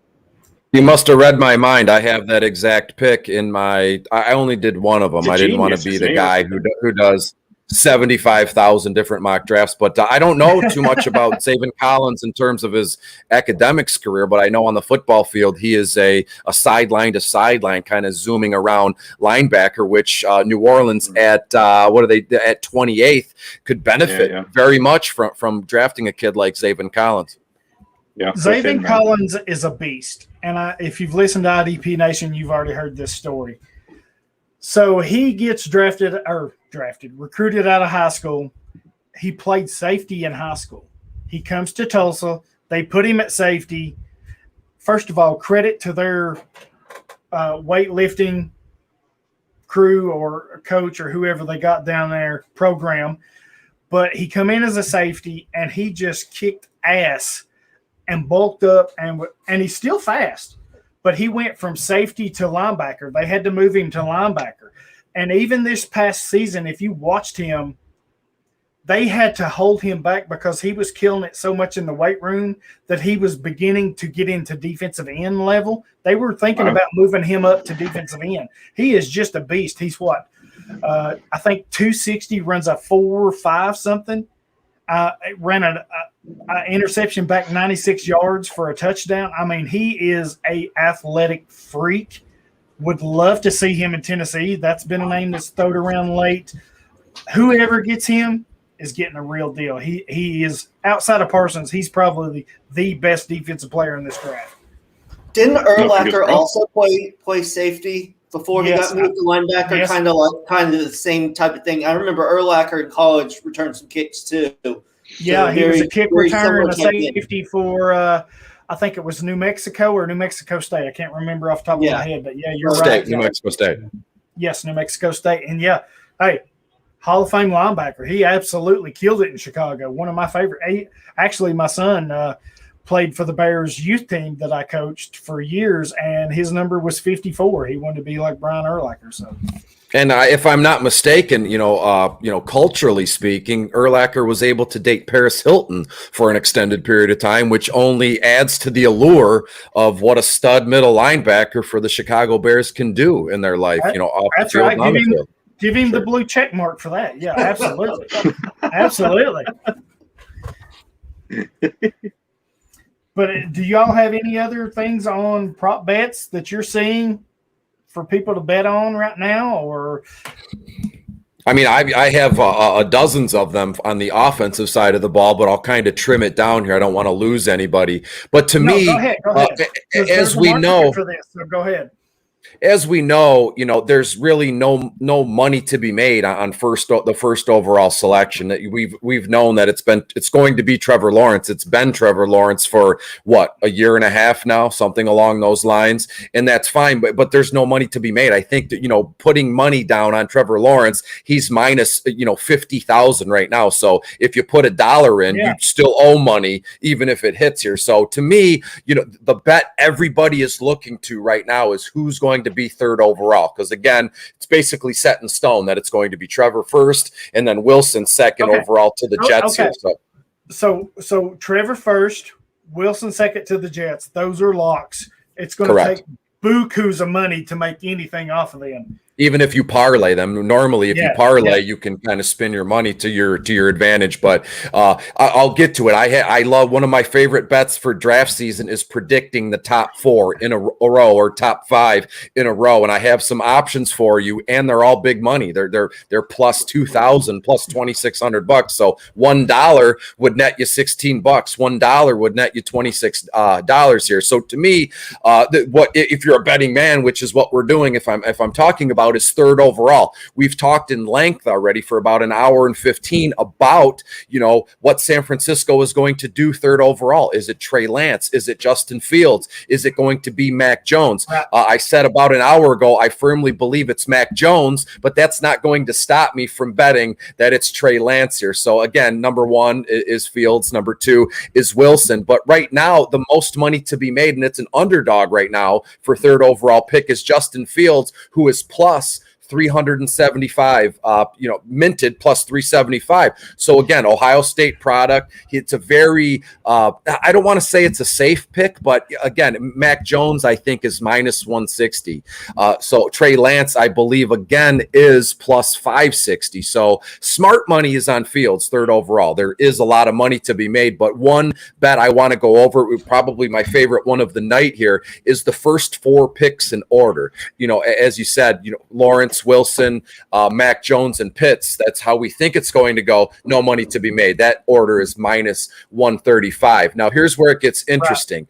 Trevor Lawrence first, Zach Wilson second, Fields third, as we said, and we can parlay that, and then Lance 4th overall to Atlanta. Now, we all think Atlanta is going to draft Pitts. Is it going to be Jamar Chase? What if Atlanta, goes nuts and they draft Lance? Well, you can parlay Lawrence, Wilson, Fields, and Lance plus 1,600 with the Fields third overall bet for plus 375, and you're looking at odds somewhere in the plus through 3,950 thing. So $1 would net you almost $40. So we have to get inventive with our parlays here. And one more here that I enjoy as well is Lawrence, Wilson, Fields, and Jones. So again, I've said it for a month now. What Atlanta does at 4 is going to be that's it. That's the linchpin. All eyes should be on Atlanta at 4. Again, we talked about it in length. Is it going to be Pitts? Is it going to be Chase? Realistically, I don't think it's a quarterback, but it's not going to stop me from putting $5 on the 4th, exact order here. In the comment, take Devonta Smith under 17.5. Absolutely. I have Devonta projected to go to the Giants at 11th overall. And just one more, if I may, maybe 2. I have it written down here. I live this stuff, right? And it's that's why you asked me on the broadcast here. So absolutely. I think there's a lot of, just putting one single bet on Trevor Lawrence first overall, or what, there's no money. I keep saying that, but we have to get inventive in what we're doing here. And I love predicting 1, 2, 3, 4, or you can break it down into offensive skill positions. The first 4 wide receivers drafted in order, the first 3 running backs in order. And I'll read you some odds here. There's some pretty interesting ones, So in order of the wide receivers, we can all agree by show of hands, Jamar Chase is going to be the first wide receiver drafted, correct? So then that starts off our parlay, where it goes Chase, Waddle, Devontae Smith, and then Rondale Moore. That might be my favorite one. Again, I have Jamar Chase going first to Miami. I have Waddle going 7th to my Detroit Lions. Devonta Smith, as I said, 11th to the Giants. And then I don't know if anybody's seen it, but I have Rondale Moore sneakily being drafted by Jacksonville at the end of the first round. I believe, Jacksonville picks 25th. So to me, Chase, Waddle, Smith, Rondale Moore is the favorite, and it's plus money, plus 225. Another one that I could see picking up some steam here is Jamar Chase, Devontae Smith, Waddle, and then Bateman. So again, that Bateman pick will hinge on what Chicago does at 20th overall. If Chicago drafts Bateman 20th, that parlay is going to hit here, and it's plus 650, meaning $1 will net you $6.50. So you want to put 520 on it here, and just a few more here with the first 3 running backs drafted. The favorite here is Harris, Etienne, and Javonte Williams. That's plus 185. So again, at least it's plus 185. 7.5, and you can parlay these with your wide receiver first 4 order, and then you parlay that with Justin Fields 3rd overall. $1 might damn near net you $80-$90,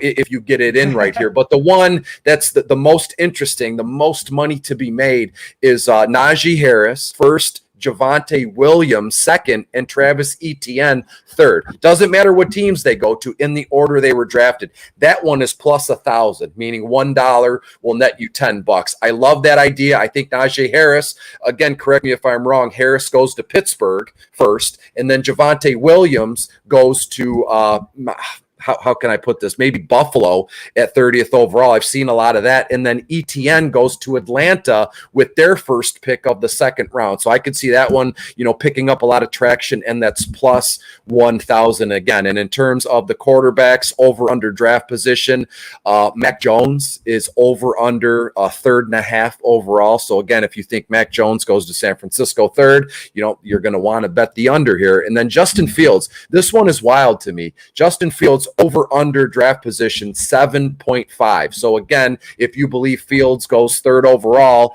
or even to the Lions at 7th overall, then you would take the under here. And I firmly believe that Fields is a top 7 selection. So again, money to be made there, boys. And that's all I have for you. I know, kind of exciting here when I'm talking and, getting raspy and everything, but I find this stuff so interesting. And again, anybody could place a bet like on a money line, that the Detroit Pistons will, -2.5 or, they'll win outright, whatever. But there's a lot of, strategy that goes into kind of predicting the first 4 overall picks or the first 3 running backs selected. And again, it's all, there's nothing, there's literally no amount of research that you can do on this that you can say this is a lock without a doubt. It's all personal preference. You read what you can, and then you trust your gut. You lay some money down and you go from there. So that's all I have for the drafting props for the first round, guys. Yeah, that's good stuff. And just to retouch off of what you said there, kind of back to what I said as well, Caleb Farley, IDP-wise, is the wild card. You can place a $5 bet right now for him being the first cornerback drafted off the board, and it will net you 125. So that if you like to gamble, that's where you want to go, because even with the surgery issues, even with the COVID issue, because many people thought he was the first corner off the board before all this happened this week. Now you get this, it's kind of dropped him down, and I'm easily placing a $5 bet to win 125. I mean, that's a no-brainer as far as gambling, because it's a low-risk, high-reward option.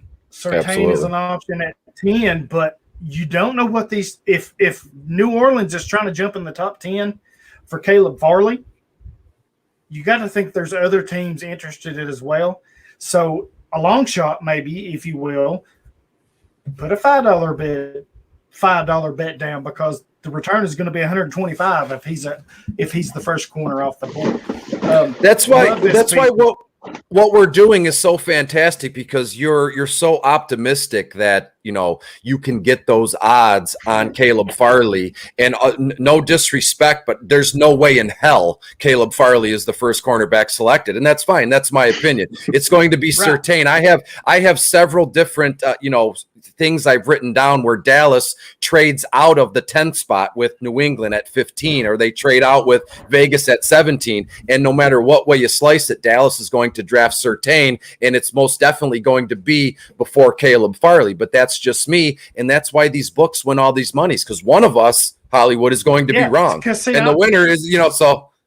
Yeah, I'm with you, because everything I'm seeing is Dallas is in at 10 for a cornerback, Surtain, Horn, Farley, whoever. And it looks like Surtain.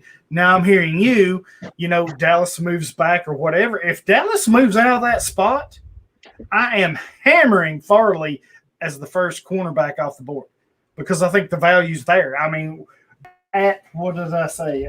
Plus, oh gosh, I forgot what it was. I think you said plus 160 or 240 or 125. You said $1 would net you. $5 would net you 125. Right now, well, this was a little bit earlier, but right now, when I made the bet, Farley was plus 2,400 as the first corner off the board. So if you're betting fives, you're getting 125 back. If Dallas moves out of that 10 spot, if they move backwards, I am hammering Farley all day long because New Orleans is going to jump up to get him. If they're looking to get in the top 10, they're going to definitely get in the top 15 and take him. So that's something I'm hammering. Love it, Beastie. Man, you brought it on. I want to ask Foley something real quick. So Foley, if New Orleans pulls off this miraculous trade to get in the top 10, do you think they're going to spend that pick on a cornerback of all things? Because it'd be terrible, wouldn't it? Yeah, I mean, terrible. I mean, it didn't work out well with Davenport, did it? A couple of years ago. No, the assets and they'd have to mortgage kind of their long term, success to get into the top 10 for a cornerback. That would be wild. You'd like to think they will just hang out in the 20s and hopefully grab one of them or even Xavin Collins. Again, if they move into the top 10, let's say, who do you think they're after? Exactly. Fields. I'd take that all day long. If we've got a quarterback of the future, I'm delighted. I don't think Jameis is the answer, and Taysom is the answer at tight end and nothing else, even though I love the guy. But if we're jumping that high just to get a cornerback, it might be a good cornerback. But is he going to be that much better than the third or fourth cornerback that we're going to get potentially at 28? Is he going to be that much better? Probably not. Especially when you get someone like you said before, like Xavin Collins dropping potentially even if he stay there. It doesn't make any sense to pay so much money for so little extra. It doesn't make any sense. Whereas if you jump up the Fields, then yeah, maybe. I can't. We got a Colts fan watching. I just can't with it. I don't even know how to process this bullshit right now. We got a Colts fan watching. I can't. That's freaking ludicrous. I can't. But thanks for watching. They have a cat, a feline as their as their avatar, as their logo. I mean, that's got to count for something. Cats are pretty cool. They want to know if Waddle can drop to the Colts. Is that possible? Absolutely not. I don't see that happening at all. They're picking 21 and right in front of my Titans, if I'm not mistaken. 21st. And no, Tennessee picks next. Tennessee picks at number 22. And I have a few mocks where I have. I'll give the Colts fan my answers. I have the Colts actually drafting Elijah Moore in one of my drafts. The other one, I have the Colts drafting Tevin Jenkins.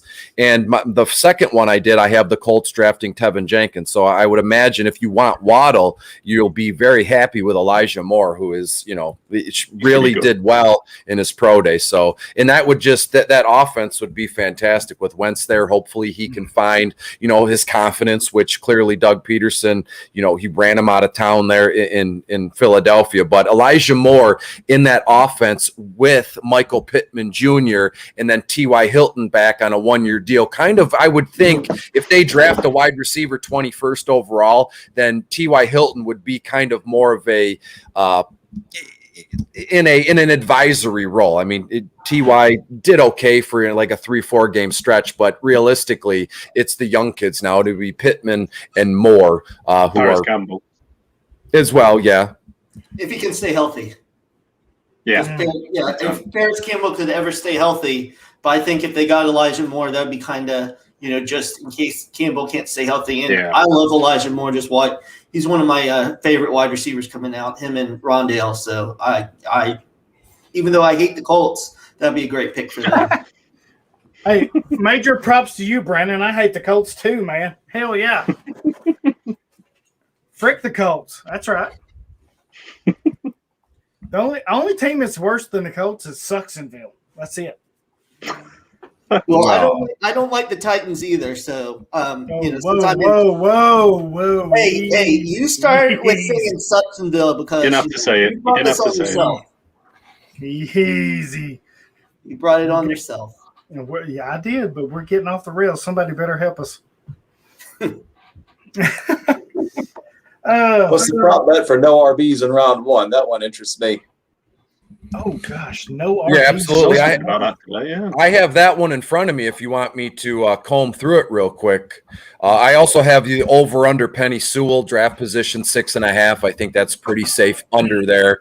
And I actually not safe because I'm letting my homerism speak. I'm hoping that the Lions can grab him at 7, so you'd want to go over there. But in terms of the running backs in the first round, I have about a paragraph kind of here, and I'll summarize it here. There's a common misconception these days that you can wait on a running back, and that's all well and good. We've seen in terms of fantasy football circles and even in real life purposes, people, they want to implement a zero running back strategy, or in real life football, you don't pay a running back. You draft one and you kind of run that player into the ground on his rookie deal, and then you move on. So that would realistically, that would mean a football team would be running through a running back every 3 or 4 years, maybe 5 in that end if you're on a rookie deal. So I'll do the juice on this one is very friendly. It's plus 450 that a running back will not be selected in the first round. And so that would mean that if a running back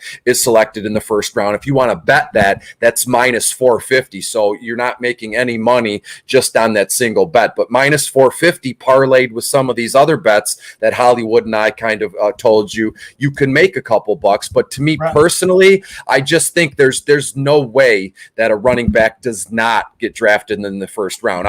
Realistically speaking, I think Miami is in play at 18th overall for Javonte Williams. I think Pittsburgh at what are they picking? Pittsburgh is drafting 24th overall. They're very much in play for a running back in the first round. So again, I'm going to have all my money on it. I know it's minus 450, but if I parlay it, then we can make a couple bucks. But to answer your question, long-winded way to answer your question, Trip. But yeah, I think 2 running backs are drafted in the first round. I just don't see where Javonte would go that high. I think that would be – I mean, if you look at the running backs last year, all that talent, and, only CEH got drafted in the first round. That's why I just don't see Javonte going that high. Oh, I'm with you.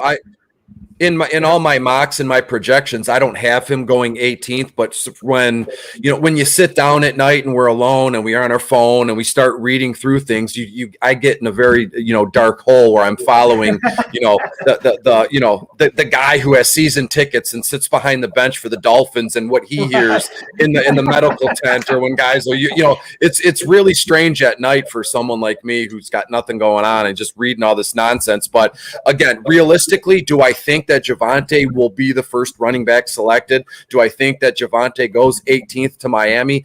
Absolutely not. But given everything that's gone on the last few weeks or last few months leading up to today, leading up to the first round, anything is possible. And I don't think that's, crazy of me to talk like that.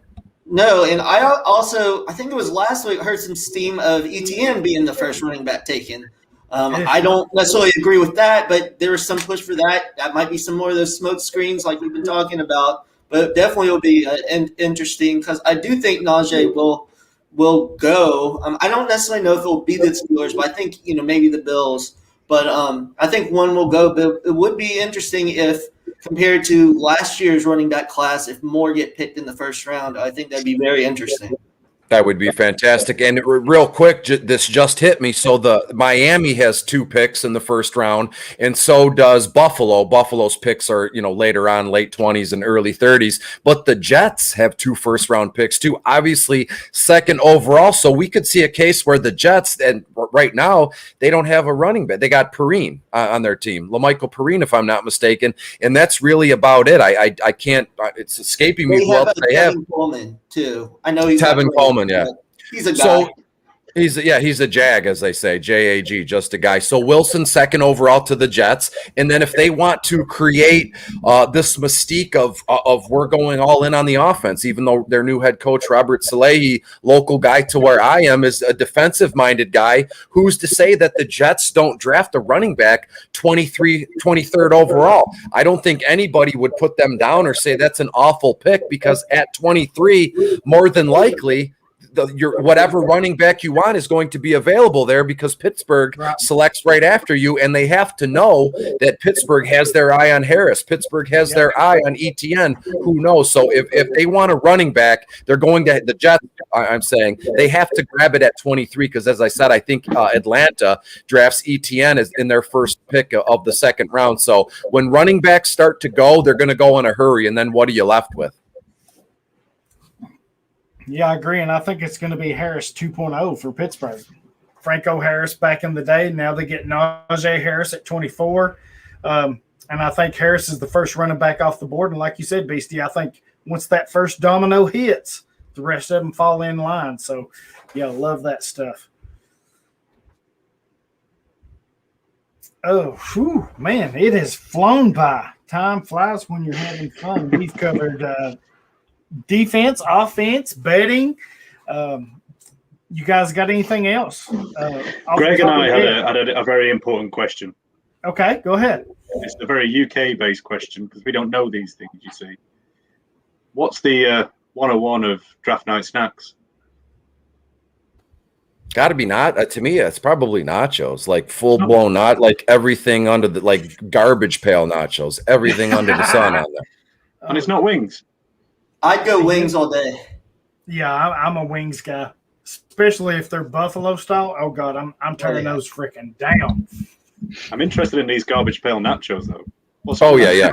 There's well, I'm in Michigan, and you're I mean, if you're over in Britain or the UK over there, you're familiar with large amounts of water and being surrounded by that. In Michigan, we have the Great Lakes, so it's whatever lake I want to go to, it doesn't even take me but 10 minutes to get there. So in the summertime, you can go to these little bars or dive places that serve nachos, and I found a place up north on a lake that served exactly that, garbage pail nachos. It came in it was something like this, and they filled it in there, and then they dumped it on like a cutting board on your table, and it was everything. Obviously, the chips, shredded cheese, liquid nacho cheese, jalapenos, tomatoes, avocado, meat, whatever you want. I love it with ground beef, but you can get chicken chili or on there, right? Yeah, absolutely.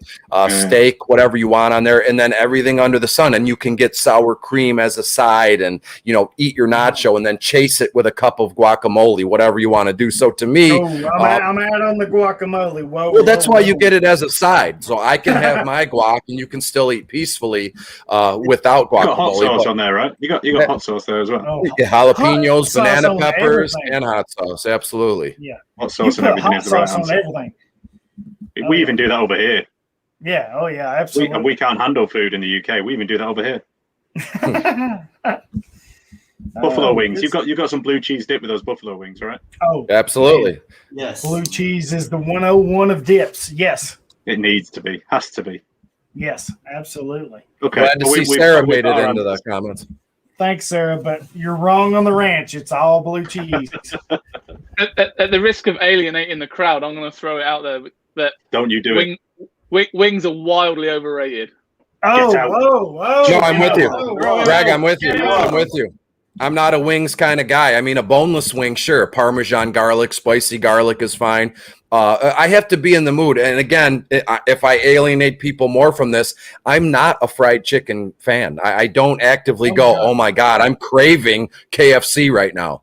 It upsets my stomach. KFC, that's why KFC isn't fried chicken. KFC's for the beef. Well, I'm giving an example, but I'm just not a fan of fried chicken. Yeah, I agree. He said deported. Yes, I agree. You guys are deported. Get the hell out. Oh, my God. Too much hassle. What's our stance? The flavor's in the bones. The flavor's in the bones. What's the stance on like taquitos or potato skins, cheese sticks?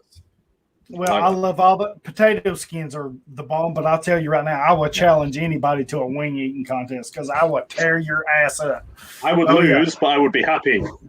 Yeah, I'd be very happy. With a stomach ache, but I'm good. I got a belly full of wings. You can't lose. You can't lose if you've just eaten a bucket full of wings.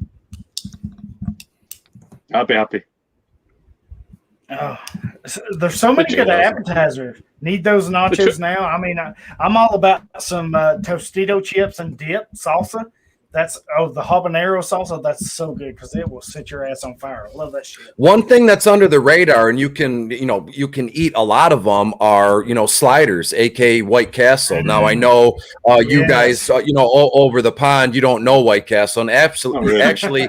White Castle isn't even on the West Coast or even down south. It's kind of a Michigan, Ohio thing. Brandon, you would be familiar with White Castles. I know you're in Jacksonville, you said. But you can get frozen White Castle, but there's nothing like a fresh Crave case, which are 30 of them. But basically, the idea is a slider. Anybody can make sliders, and if I may say so, sliders kind of got very popular over the last few years. Kind of died out, but you can make a slider out of anything. It can be like a hamburger patty, chicken, whatever you want to do with some spinach artichoke dip. I mean, sliders are fantastic, and again, you feel like a real man because a slider is a mini burger. You feel like a real man because you can eat 10 of them. You're like, I ate 10 sliders, but they're fantastic. Yeah, I love the slider samplers. You get a chicken slider, you get a pulled pork slider, you get a burger slider, all that. With the jalapeno cheese on it. Yeah, we have Crystals. I know it's not White Castle, but Crystals, same sort of deal. Yeah. Crystals is like Jack in the Box. Nothing is like White Castle. I'll go. I don't get it often because again, I'm in my late 30s now, and it gives you bubble guts, as Nathan said. But it's so damn good. And then the whole next day, you're kind of paying for it. But where I live now, there's a White Castle. Not even 5. I can get there and back in probably 7 minutes. And every time I go, I'll get a sack of 10. Double cheeseburgers with fries. And without doubt, I wind up eating half of them in the car on my way home, which again, only takes 3 or 4 minutes to get home. That's how good they are. And I look forward to them once, maybe twice in a year. So are ribs not allowed as a draft night snack? They're all in. They're all in. Rib tips my or boy a full Perma hit rack. us up with these nuts.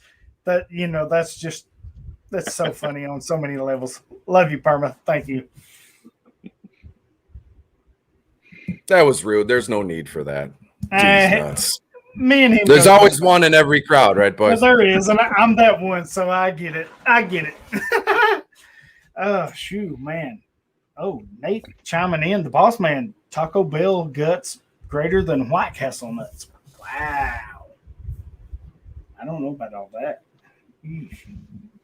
We used to have White Castle down here, but they moved away. What, That's Brandon? my go-to.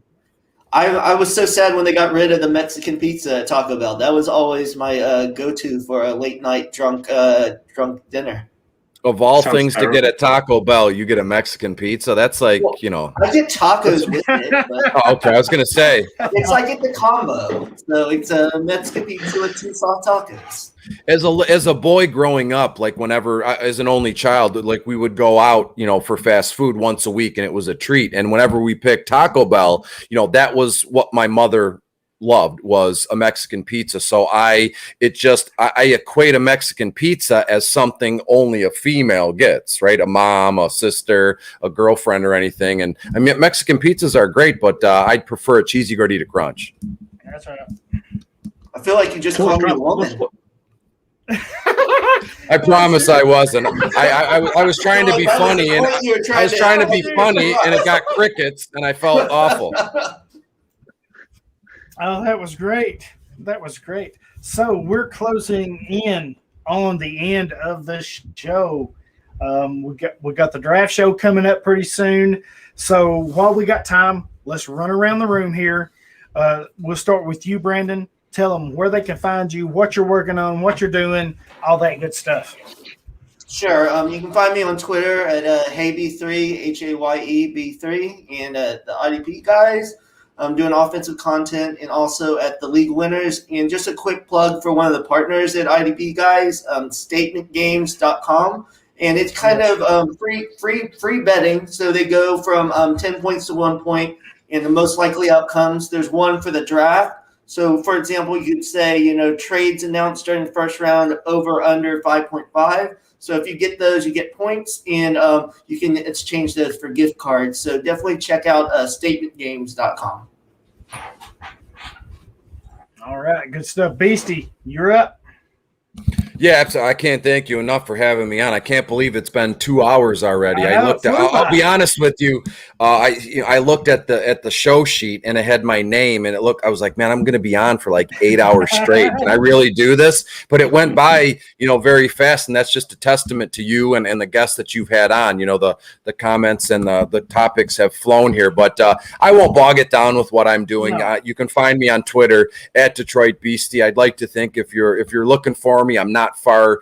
You don't have to look far. Let's say that, and I appreciate that. I'm going to be broadcasting until about 11:30 tonight on other websites and various broadcasts. So I'm going to take this downtime to get something to eat. Maybe I'll get a Mexican pizza in honor of Brandon for saying that to you. I very much apologize. Wasn't my intent, and it was great to be on with you guys from the Warrior Bowl. So thanks, bud. Hollywood, thanks for having me on. I appreciate it. It's been good times. So been good to meet some new guys here and talk some football. It's been a good time. As you can see on the screen, I'm at Dynasty Trip on Twitter. I'm working for Dynasty Football Factory, and I was mistaken earlier. We are putting Rapid Reactions live in front of the paywall, so I invite anybody to go check it out at dynastyfootballfactory.com and see what they got. Like I said, I just had to talk about it. I'm not doing the hard work that a lot of these gentlemen are doing, so props to them for doing it. I got to say, Chris, I kind of like that 450. It's not as valuable as I thought it would be, but I don't love the idea of RBs in the first round, man. I hear all the rumors about Pittsburgh and Najee Harris. Like, they got a lot of holes. I don't know. Too bad I can't make more than 450 on that. If you parlay it, that's where the money is. It's just one single bet. There's nothing to be made at minus 450. But if you can parlay it with, as we said, even if you parlay it with a sure thing, Trevor Lawrence first, and then again with not Justin Fields, but Zach Wilson second, those are all negative, 100 or 200. But if you parlay all three of them, you'll probably come out on the other end on plus, 250 plus 210. I got you. Yeah. So just to wrap it up, I got my rankings are live at dynastyfootballfactory.com as well. And as soon as that draft ends, I'll be in there. Well, that could be during the draft on Sunday. I reckon Saturday we're updating those ranks. So I like with the IDP ranks for dynasties particular. So y'all hit me up on Twitter anytime. I'm happy to chat and some more football anytime. So appreciate it again having me on. Yeah. Thanks, Trip. And for y'all that don't know, Trip back in the day was a monkey stat boy for us at IDP Nation. So he's been a long-time listener, long-time follower. Thanks, Trip, for joining us. Appreciate it, buddy. Love all your stuff. Foley, it's on you. Yeah, well, you'll find me just retweeting and liking all the Warrior Bowl stuff, really. I do all the dodgy 80s montage videos that have Rocky and Karate Kid in them for Greg and for the Warrior Bowl. And yeah, it's just been great to be on with you guys, actually. I think we need kind of the support from you guys and the wider fantasy community to try and double up, like Greg said, for next year. And the more people that we get playing, the more money we raise for good causes. It's a win-win situation. Everybody who participated last year, all the feedback we got was that everybody just loved being in these leagues with the scoring formats and the way the playoffs work and the fact that it gets everybody together and everybody just had a really, really good time. So it's just a big win-win for us. The more people we can get joining, the more people have fun and the more money we raise. It's great for you guys. We really do appreciate it. It's great. And it's now 11 p.m. here and I've got a little girl, so I'm getting up early whether I like it or not. So I'm going to bed. Yeah. Well, thank you for stopping by, man. We greatly appreciate it. Absolutely. It's been great. And Foley and Greg, as an outsider looking in, just being eyes and ears of what's going on, I have to say, not a negative word has been said even to this day about the Warrior Bowl. And when you get large groups of people together, egos and all the stuff happens, and people fight and people yell and people they rage quit. None, from what I've understood and what I've seen, none of that has happened with the Warrior Bowl. Everybody's been on their best behavior, and actually everybody's used this to really enjoy themselves and connect with other people and just have a blast. So again, thank you for having me and thank you for running the event to begin with. Yeah, the fighting and the raging was just me and Greg, to be honest. Greg's that way. This guy. Trip. That's Trip. Yeah. No, he's lovely. He's lovely. That guy. This guy. He's lovely. All right, Greg, you're up. Yeah, so again, you can find me behind the @WarriorBowl account on Twitter. So the website again is warriorbowl.com. Nice and simple. All the information's on there about the league and the charities and all the guys that partnered with us last year that donated prizes and those sorts of things. So you can get on there. You can sign up. As I said, we had 240 teams last year. The aim is to go double up and go to 480 this year. So yeah, get yourself signed up on there. And yeah, as I say, we're just going to keep trying to grow as much as we can, raise as much money as we can for charity. And really, it's a massive testament to the fantasy football Twitter community. Really, as I say, we started from nowhere this time last year, and the only way we got to where we got to was through people in the community, guys like yourselves, sharing the information, getting involved, retweeting, sort of willing to partner with us and put up prizes and all those sorts of things. We gave out 23 different prizes last year to people that won divisions and that won overall and won the conferences and those sorts of things. And that all came through the generosity of people within the community, putting up, contributing prizes. So yeah, it's a testament to the community and what can be done when everyone pulls together. So absolutely. But similar to what Foley said as well, as he says, it's 11 o'clock here. I'm going to try and get a couple of hours sleep before the draft starts.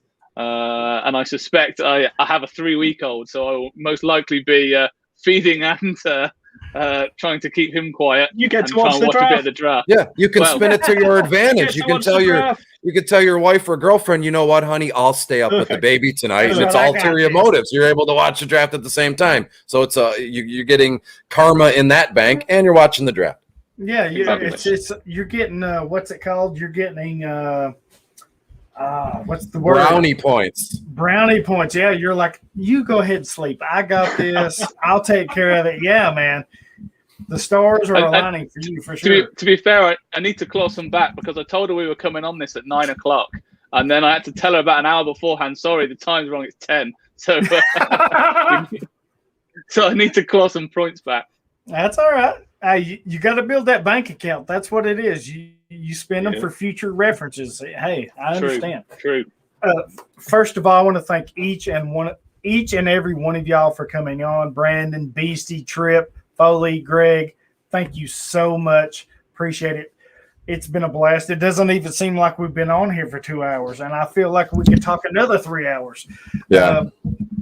It's been so fun. Beastie said it, maybe we never meet none of you guys, but hopefully we do. It's been such a blast to get on here and do this with you. Follow all these guys, all their work. They do such great work. You can follow me at idpguys.org, IDP Nation Podcast, Divvy IDP Grind Podcast. I'm a little bit everywhere. You can follow me on Twitter at Hollywood Titan. Man, make those bets. Hope you hit it rich. And keep following us. All of us are glad to help out with your fantasy teams, all that good stuff. So thank you guys. Appreciate it. And we will catch you later. We are out. We may do an after show if some of y'all are around. Hit me up and I'll let you know. Later, guys. Cheers. Live long and prosper.